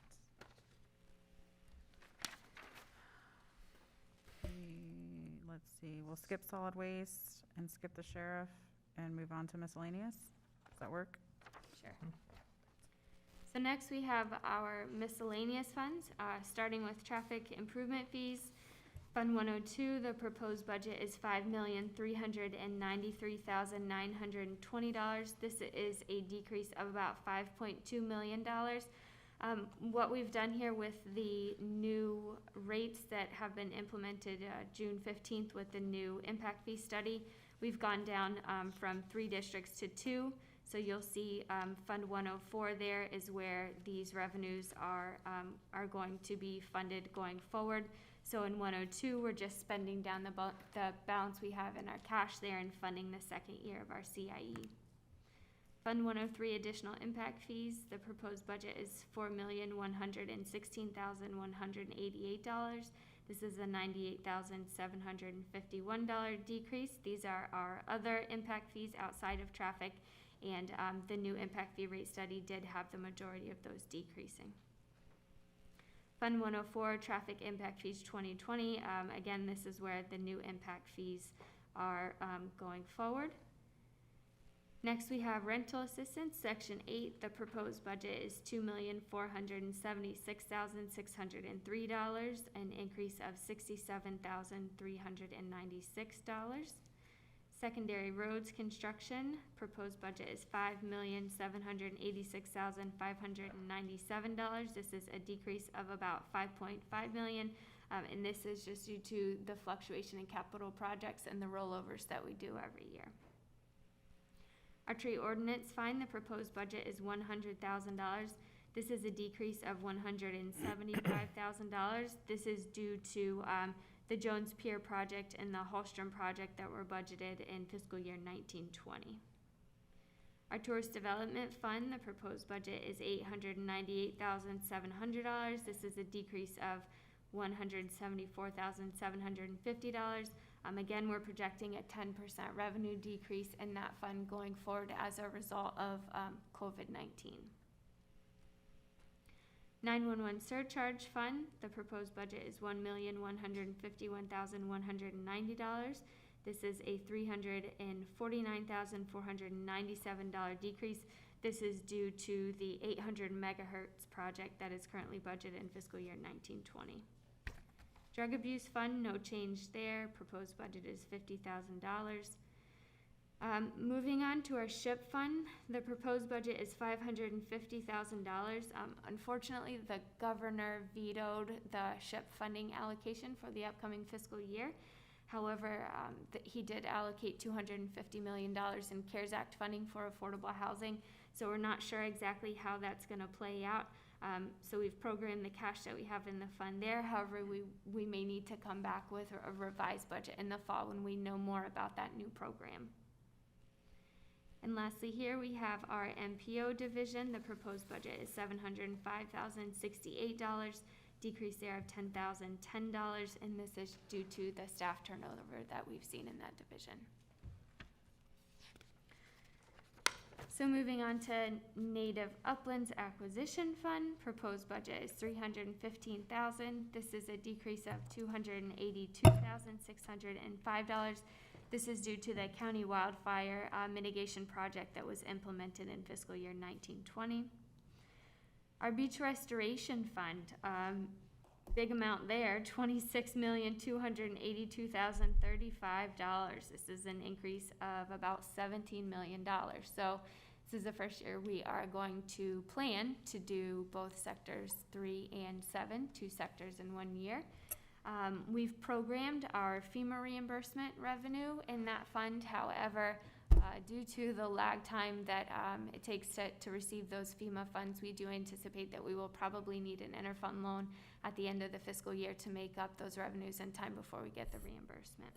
And Kristen, if I could just jump in there, I want to talk a little bit more about capital projects. I neglected to mention up front, one of the things that we're trying to do is make sure that we keep our capital projects rolling. It's kind of like our own little local stimulus. We've got the reserves on hand. A lot of our revenues, like sales tax, gas tax that we use for those are down, but we've got reserves built up. So we're going to keep moving forward on those. Things like road projects, things like beaches, the number of people driving dump trucks locally and sand mines locally.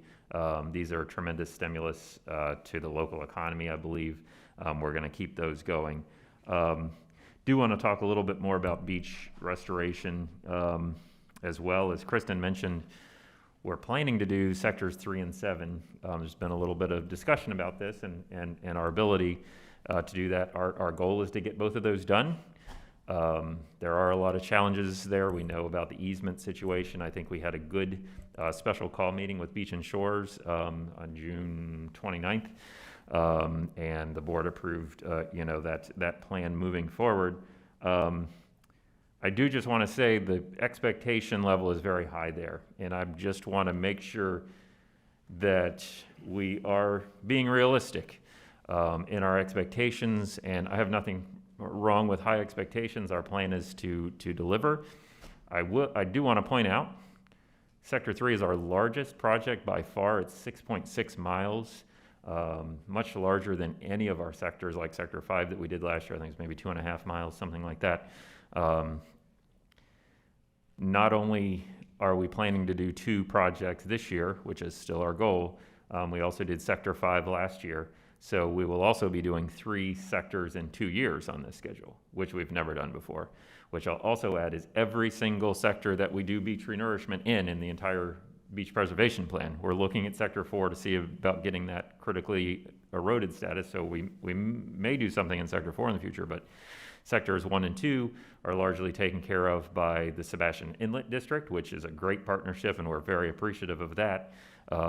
However, there's a lot going on there, and we had a little bit of miscommunication, and I'll take responsibility for that with the Beach and Shores. However, there is another Beach and Shores. The regularly scheduled meeting is coming up on Monday. I'm not going to be available for that. I feel I need to say a couple things here. When we first did Sector 3, which again is our largest sector, the first time we did that was our first upland project. I'll give it that. It was supposed to happen in 1 year. It took us 2 years. We had to come back, do a more than a multi-million-dollar change order to, among other things, adjust the budget because diesel prices had gone up. I can't describe that project in any way as a raging success in how it was implemented. But what staff is being asked to do is not just that project that took us 2 years to do once upon a time, but to do another project at the same time, which, by the way, we've never done. And we're doing with limited staff, which I'll take responsibility for the fact that we haven't been able to fill one of the positions there. But what I don't accept is that when we have a disgruntled former employee out there trying to say that staff is somehow against doing beach renourishment projects. I'll tell you, I've spoken at so many chicken dinners and presentations and had to answer a question from somebody on the mainland who says, how come you're putting all my tax money on the beaches? And I've defended that for years. County staff has defended that for years. I think we had a good meeting at Beach and Shores, and I think we're working as a partnership, but I still think there's action out there where some sources are trying to convince people that county staff is not doing what we need to do. And I'm here to say we're working as hard as we can. We're ahead of where we were on Sector 5 last year. I will not accept that criticism. I hope we get 2 projects done. If we don't get 2 projects done, I'll take responsibility for that. And if we need to have a change in the team membership, I'm okay with that. But I'm not going to have people say that county staff is somehow against beach renourishment projects when we've done nothing but work the best that we can. And we have a department of, I believe, 5 people whose job is to manage the beach projects and, oh, by the way, save the lagoon. So I'm very serious here. We are doing the best we can, and if anyone wants to challenge staff's commitment to beach renourishment, I'm happy to have that conversation with those people. And I'm not going to be here on Monday, and I hope Monday is just an update, which I'm fine with providing an update, but if there's any shenanigans there, we're going to have a problem with whoever is behind this. And I just need to get that off my chest because I think it's despicable what has been happening there, and I'm going to defend my staff, and my staff who's under-resourced and understaffed is doing a tremendous job. I think we've got great folks there. And I think it's unacceptable for someone to be out there spreading this. And if it gets any traction, I've got a major problem with that. So, thank you. Madam Chair, Yes, Commissioner. County Administrator Jason Brown, I want to thank you for what you just let out. I know it was a tough day when that speech was being made, but you prefaced this by a disgruntled employee. And oftentimes that occurs, that angst was so strong, and then some of the acts ensuing. But I want to say, I believe all of us know how committed you and Rich and the team is. And one of the biggest obstacles is the ability to get permission to be on the beach, on the people's beach. And I think that's the bigger issue. It has nothing to do with the ability or the willingness for anybody in the county that wants to go forward. We all want to go forward. And I was present at the Beach and Shores and here and those other discussions. And I want you to know that if you listen to all of it, you know that when you preface this with disgruntled employee, I think therein lies the full explanation. So you should be comforted by that, and I want to thank you, and we fully support all of your actions, speaking as one commissioner. But I've heard it all, and I want to say thank you for everything you and the team are doing to ensure that we have the riches that we enjoy and expect and will have. Thank you. Yes, Commissioner Solari. Could I just ask, is that committee meeting going to be on Zoom? Yes, I believe we're doing that via Zoom. Okay, thank you. And I will say that the Beach and Shores that we had was very productive. I think we had a good partnership. We had good communications. I just feel since I'm not going to be able to attend the one on Monday, I hope things go well. But I have my concerns about some forces trying to work against us trying to get those projects done. I will be there. We'll leave it to Commissioner Flesher to fend off the outside forces. Thank you, Jason. I think that was a very astute comments that you made. Yeah, I think Jason's been taking diatribe lessons from Commissioner Solari. Thank you for indulging my diatribe. That was Solari worthy, Jason. Yeah, very good. But no note. Impressed, no I have note. to say. Yeah. Those Monday morning meetings are not for naught. Will you still be able to come in and? Yeah, maybe a special consulting work, for, some of the team members, whatever I can do to help. There's always room for Commissioner number 7. I don't even remember where we were. I'm sorry. Sorry about that. I'll turn it back over to Kristen so we can get back on track here. Was it the Oh, commentary or neighborhood. the profound remarks? Neighborhood well, I'm on like 17 pages of miscellaneous funds, so we're somewhere in the middle. We are in Fund 129. Neighborhood stabilization plan, the proposed budget here is $10,000. That is a decrease of $720,247. This is due to the fact that we will roll over those grants after the fiscal year is closed, depending on how much is left there. Fund 130, Neighborhood Stabilization Plan 3, we are proposing $10,000 there. We are beginning to accumulate enough program income to maybe start up another program there.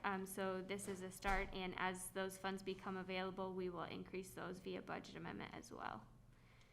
Florida boating improvement, the proposed budget is $70,000. This is a decrease of $849,196.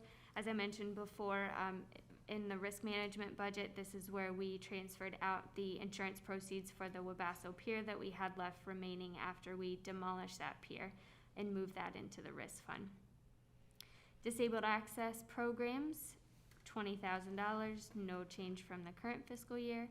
Intergovernmental grants, proposed budget is $685,612. This is a decrease of $20,064. Traffic education program, Doris Lossberg, $57,000. Again, no change there. Court facilities surcharge fund, proposed budget is $183,896, a decrease of $59,574 there. Additional court costs fund, proposed budget is $93,507, a decrease of $1,219. Court Technology Fund, the proposed budget is $338,270, or an increase of $9,958. This is where Jason mentioned before that we are having to fund a portion of our court expenses and guardian litem out of the general fund because our revenues in these court technology funds just aren't covering the expenses anymore. And lastly, we have the land acquisition series 2006. The proposed budget is $110,000. This is an almost $1 million decrease. This is due to the projects that were budgeted in fiscal year 1920. We had Sebastian Harbor Preserve, Krogel Homestead, and Hallstrom Farmstead improvements budgeted last fiscal year. All right, are there any questions on the miscellaneous funds? Anybody from the public? No? All right, then we'll move on to other debt and capital funds. Other debt and capital funds, we'll start with the Dodger Bonds Fund 204. The proposed budget is $500,000. There is no change from the current year. This is where we paid off our portion of those bonds early, and going forward, the $500,000 we receive from the state every year pays for the debt service that we have on those bonds. Next, we have the Jackie Robinson Training Complex. The proposed budget is $800,000. This is our annual contribution per our lease agreement with Major League Baseball. This is a decrease of $110,664, and this is because they were able, per their contract, to roll over any unspent funds at the end of the fiscal year. Next, we have optional sales tax fund.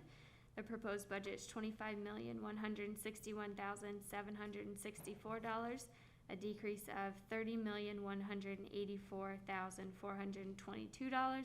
This again is a product of the rollovers that we do and also the fluctuation of capital projects. I will note, however, that our anticipated optional sales tax revenue is decreasing about 10%. Or $1.9 million, and again, this is a result of the decreases we're seeing because of COVID-19. Any questions on other debt and capital funds? Anybody from the public? Nope. All right. Aggregate millage. Yeah, You want to wait? yes. Oh, okay. Yeah, we can do that. I will add, we had, back to the sheriff, we had about $200,000 that we're using for CARES Act dollars to fund a portion of the sheriff's budget. I don't know if we addressed that. I think I left that out. Other CARES Act dollars we have not budgeted. We anticipate budget amendments for that, and we will continue to make those adjustments. Other than that, Is there anything else you guys want to talk about? Because we really have nothing until 1:30, I guess, huh? Wow. That, you know, Madam Chair, Then we can, yes. I said it yesterday, I'll say it again. You might have achieved a record once again. I try to be efficient. I think the earlier record was 11:22. Yes, well, we could stretch it if you want, but I don't think anybody wants to. The only thing I'll say is there will be lunch upstairs in the commissioners' conference room at 12, so feel free to stop by. Other than that, we will stand in recess until 1:30. thank you. Wow.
go ahead and call the budget hearing back to order. First item on our agenda is the solid waste disposal district. All right, I'll take that one, Madam Chair. So the Solid Waste Disposal District has a recommended budget of $17,826,067, up about $1.5 million. Got a couple things impacting the budget this year, or for next year. First is something that happened this year, which was the recycling, which, as you know, we used to be able to have our recycling transported and processed for free, for no charge to the county, due to the changes in the recycling market and some challenges at our old recycler. We now do continue to have our recycling processed for free, or for no charge, I should say, by St. Lucie County. I want to thank them for their partnership in this, but we have to pay to transport it down there. That is about a $300,000 cost per year. We also have, as the board has approved, per staff recommendation, a new leachate pretreatment system. That's $600,000 impact, and really that is in this ever-changing world of solid waste, and things are getting more expensive and more complicated. But this is something that's a benefit, rather than having the leachate go to our West Regional Wastewater Treatment Facility and then into the wetlands there, with some of the things that are in leachate. This is a better process, something that's better for our wastewater plant, but more importantly is better for the lagoon and all of the environmental concerns there. So we're doing a better process. It costs an additional amount. We also have an additional cost for the vegetative waste processing, which again previously was being land applied, and that had created several problems, but we are now partnered with Atlas Organics, who uses that for a compost, so it's a beneficial use. Again, though, that is an increase of about $400,000. I do want to say there's a couple of interesting things going on with CPI increases. Many of our vendors have CPI increases attached to their contracts.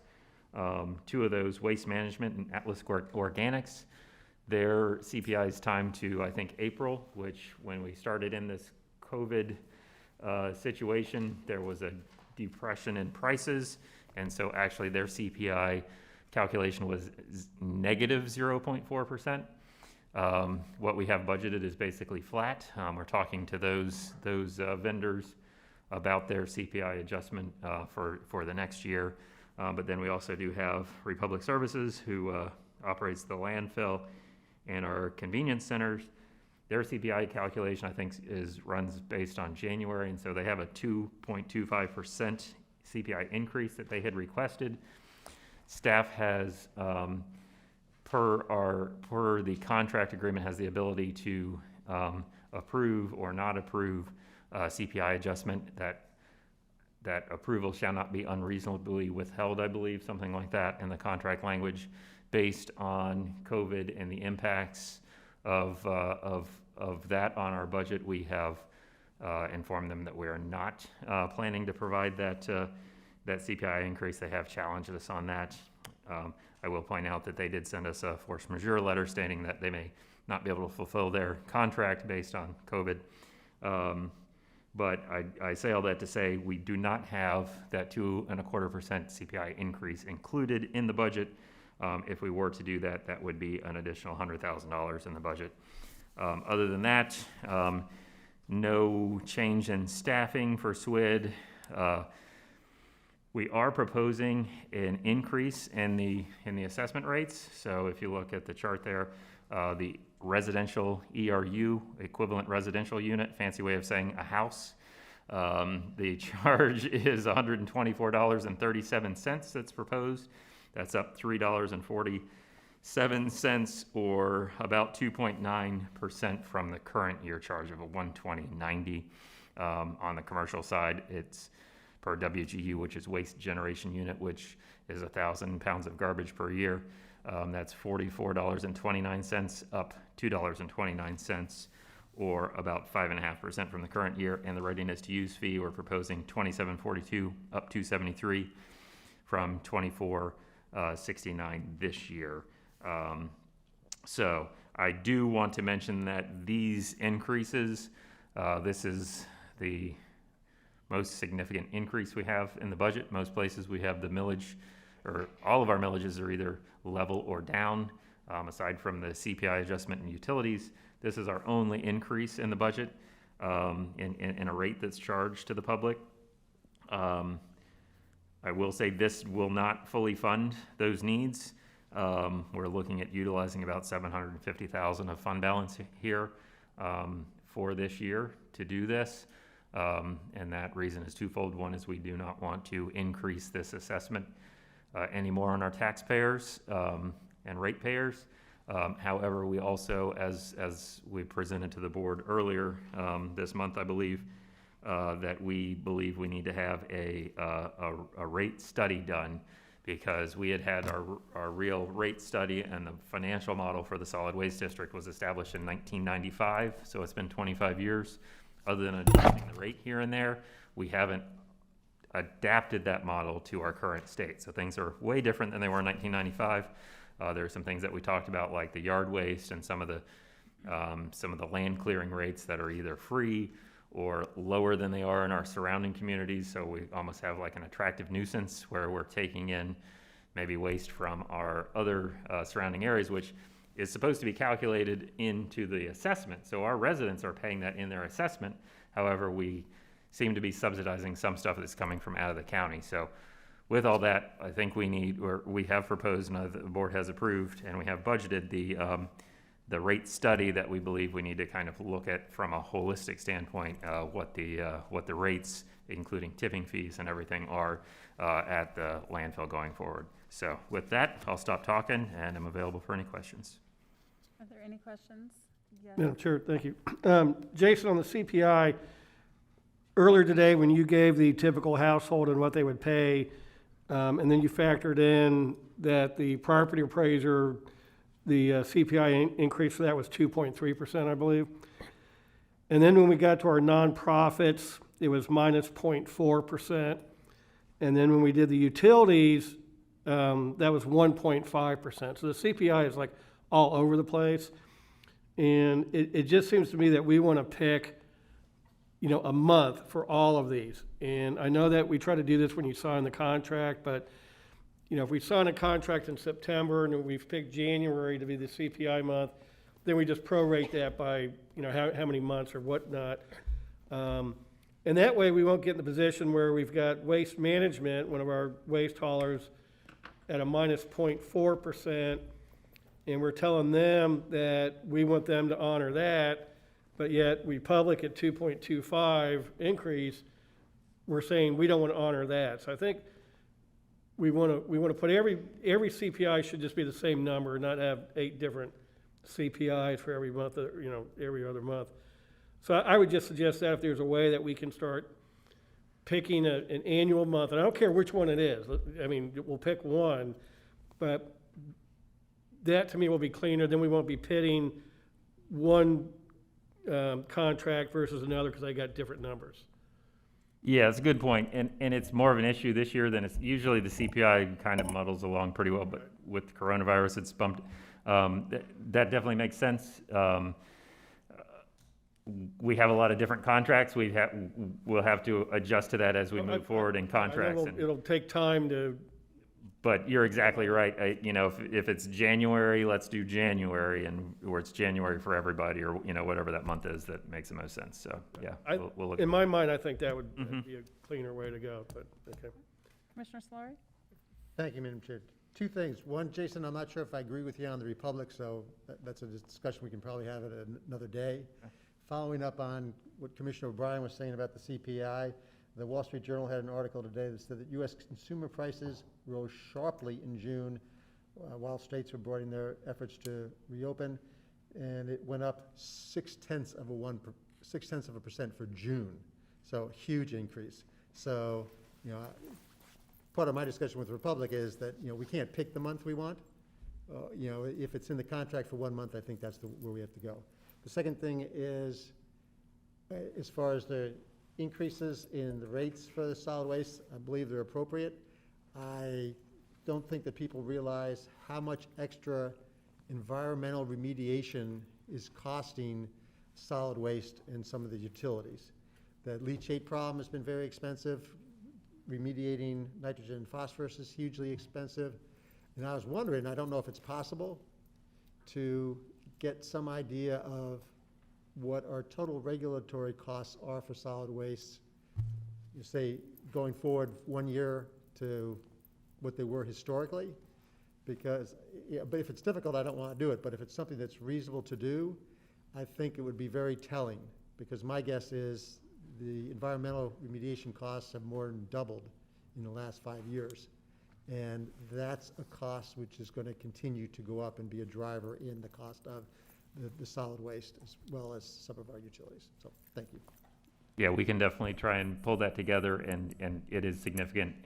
You know, over the long term, you know, if you go back a couple decades, we just used to dump garbage in a hole, right, and cover it up. So we're doing far more than that, which is better for the environment, but these things cost money. So we'll try and get you a report on that. And Jason, I kind of agree with Commissioner Flory on the Republic thing. If it's in our contract, we should honor that. So do you want guidance on that now so you can put that in the budget, or you want to bring this back as a formal agenda item? Yeah, I'm happy to get guidance now, and if it's something that you want to do, that would be $100,000 added to the budget. Do we want to raise the rates? Do we want to take additional reserves that we would have to fix next year? And we calculated, budget calculated, if we were to add that $100,000, we'd be looking at a 3.72% increase in residential and a 6% increase in commercial. On top of the increases here? Instead of 2.9%, Okay. it would be 3.7%, and instead of 5.5%, we'd be looking at 6. I just feel that if it's in the contract, we should honor it, particularly if we're asking the other companies to take a negative number. You know, we're asking them to honor that contract, and so I think it's appropriate that we should honor the terms in our contract. Just my feeling.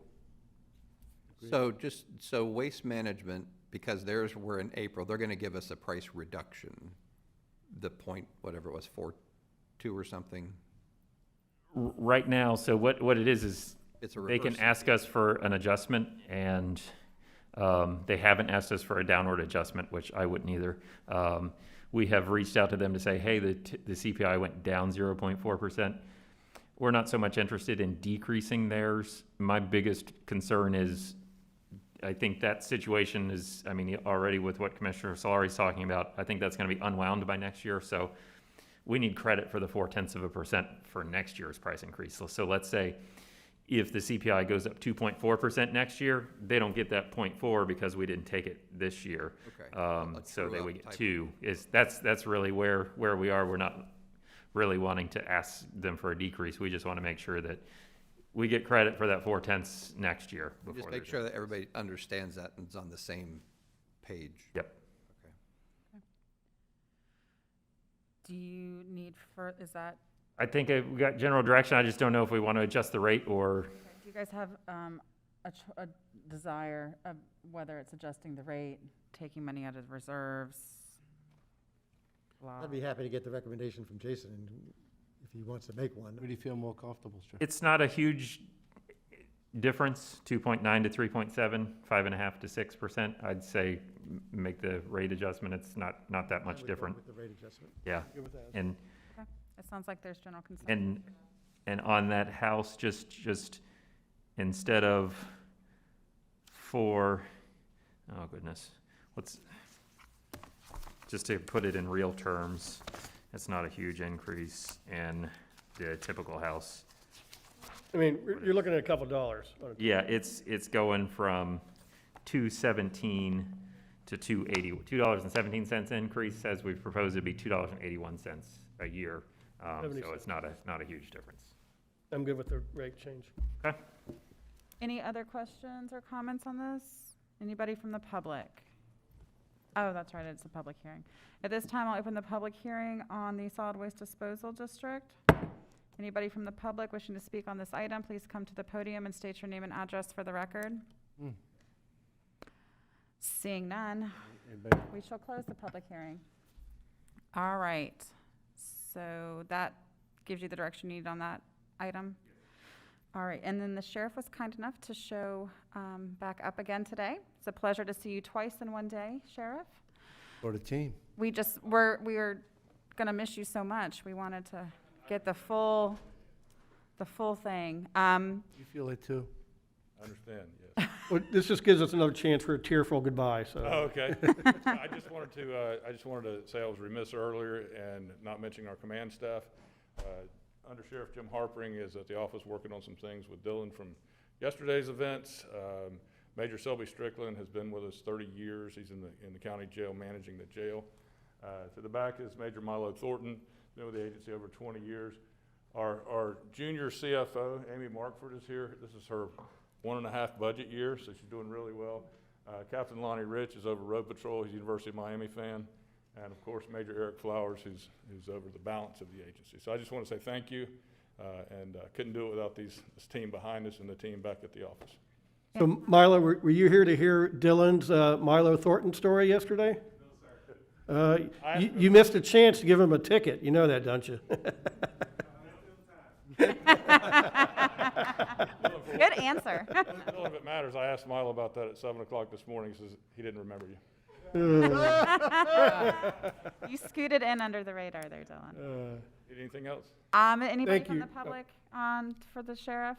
No? And seeing none here? I think we're good. Thank you, Sheriff. Thank you, guys. Thank you. All right, so that takes us to the aggregate millage. Mm-hmm.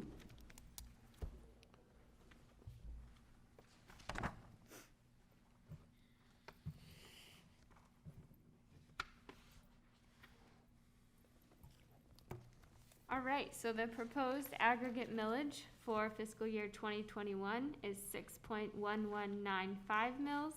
This is an increase of 0.1853 mils over our rollback rate, which is 5.9342, and our 1920 aggregate millage rate was 6.1192. Are there any questions on that? Nope. Anybody from the public? All right. Moving on. All right, I think that's all we need to do unless there's any other questions or action. They usually vote on the. They do? Oh, okay, I'm sorry. So there's no proposed changes to the tentative budget, so we will need to make a motion to adopt the proposed millage rates. So moved. Second. A motion by Commissioner Solari with a second by Commissioner O'Brien. Any discussion? Anybody from the public? Seeing none, all in favor? Aye. Opposed? Motion carries. All right, is there anything else for the good of the order? Yes, the announcement of the next. Oh, that's right. Oh, let me do that. I'm so sorry. I'm sorry. I know, Well, I'm compared new to at this. street lighting, I but- got all those street lights, I forgot the announcement. Okay. Wednesday, September 16th, 2020, at 5:01 PM, we will have a public hearing on the tentative budget and proposed millage rates. And then on Wednesday, September 23rd, 2020, at 5:01 PM, we will have a final budget hearing and adoption of said millage rates. Anyone who needs special accommodations, let us know, and we will go from there. Is that appropriate? Did I miss anything? You got it? That about covers it all, and Madam Chair, I'd like to make a special thanks to the entire staff that have made this day possible. It's been a long process, and we appreciate it under these difficult times. There's been a lot of decisions and a lot of recalculating that had to be done in the past few weeks, and we truly appreciate it. You've made our job so much easier by all of your hard work. So thank you. Most definitely.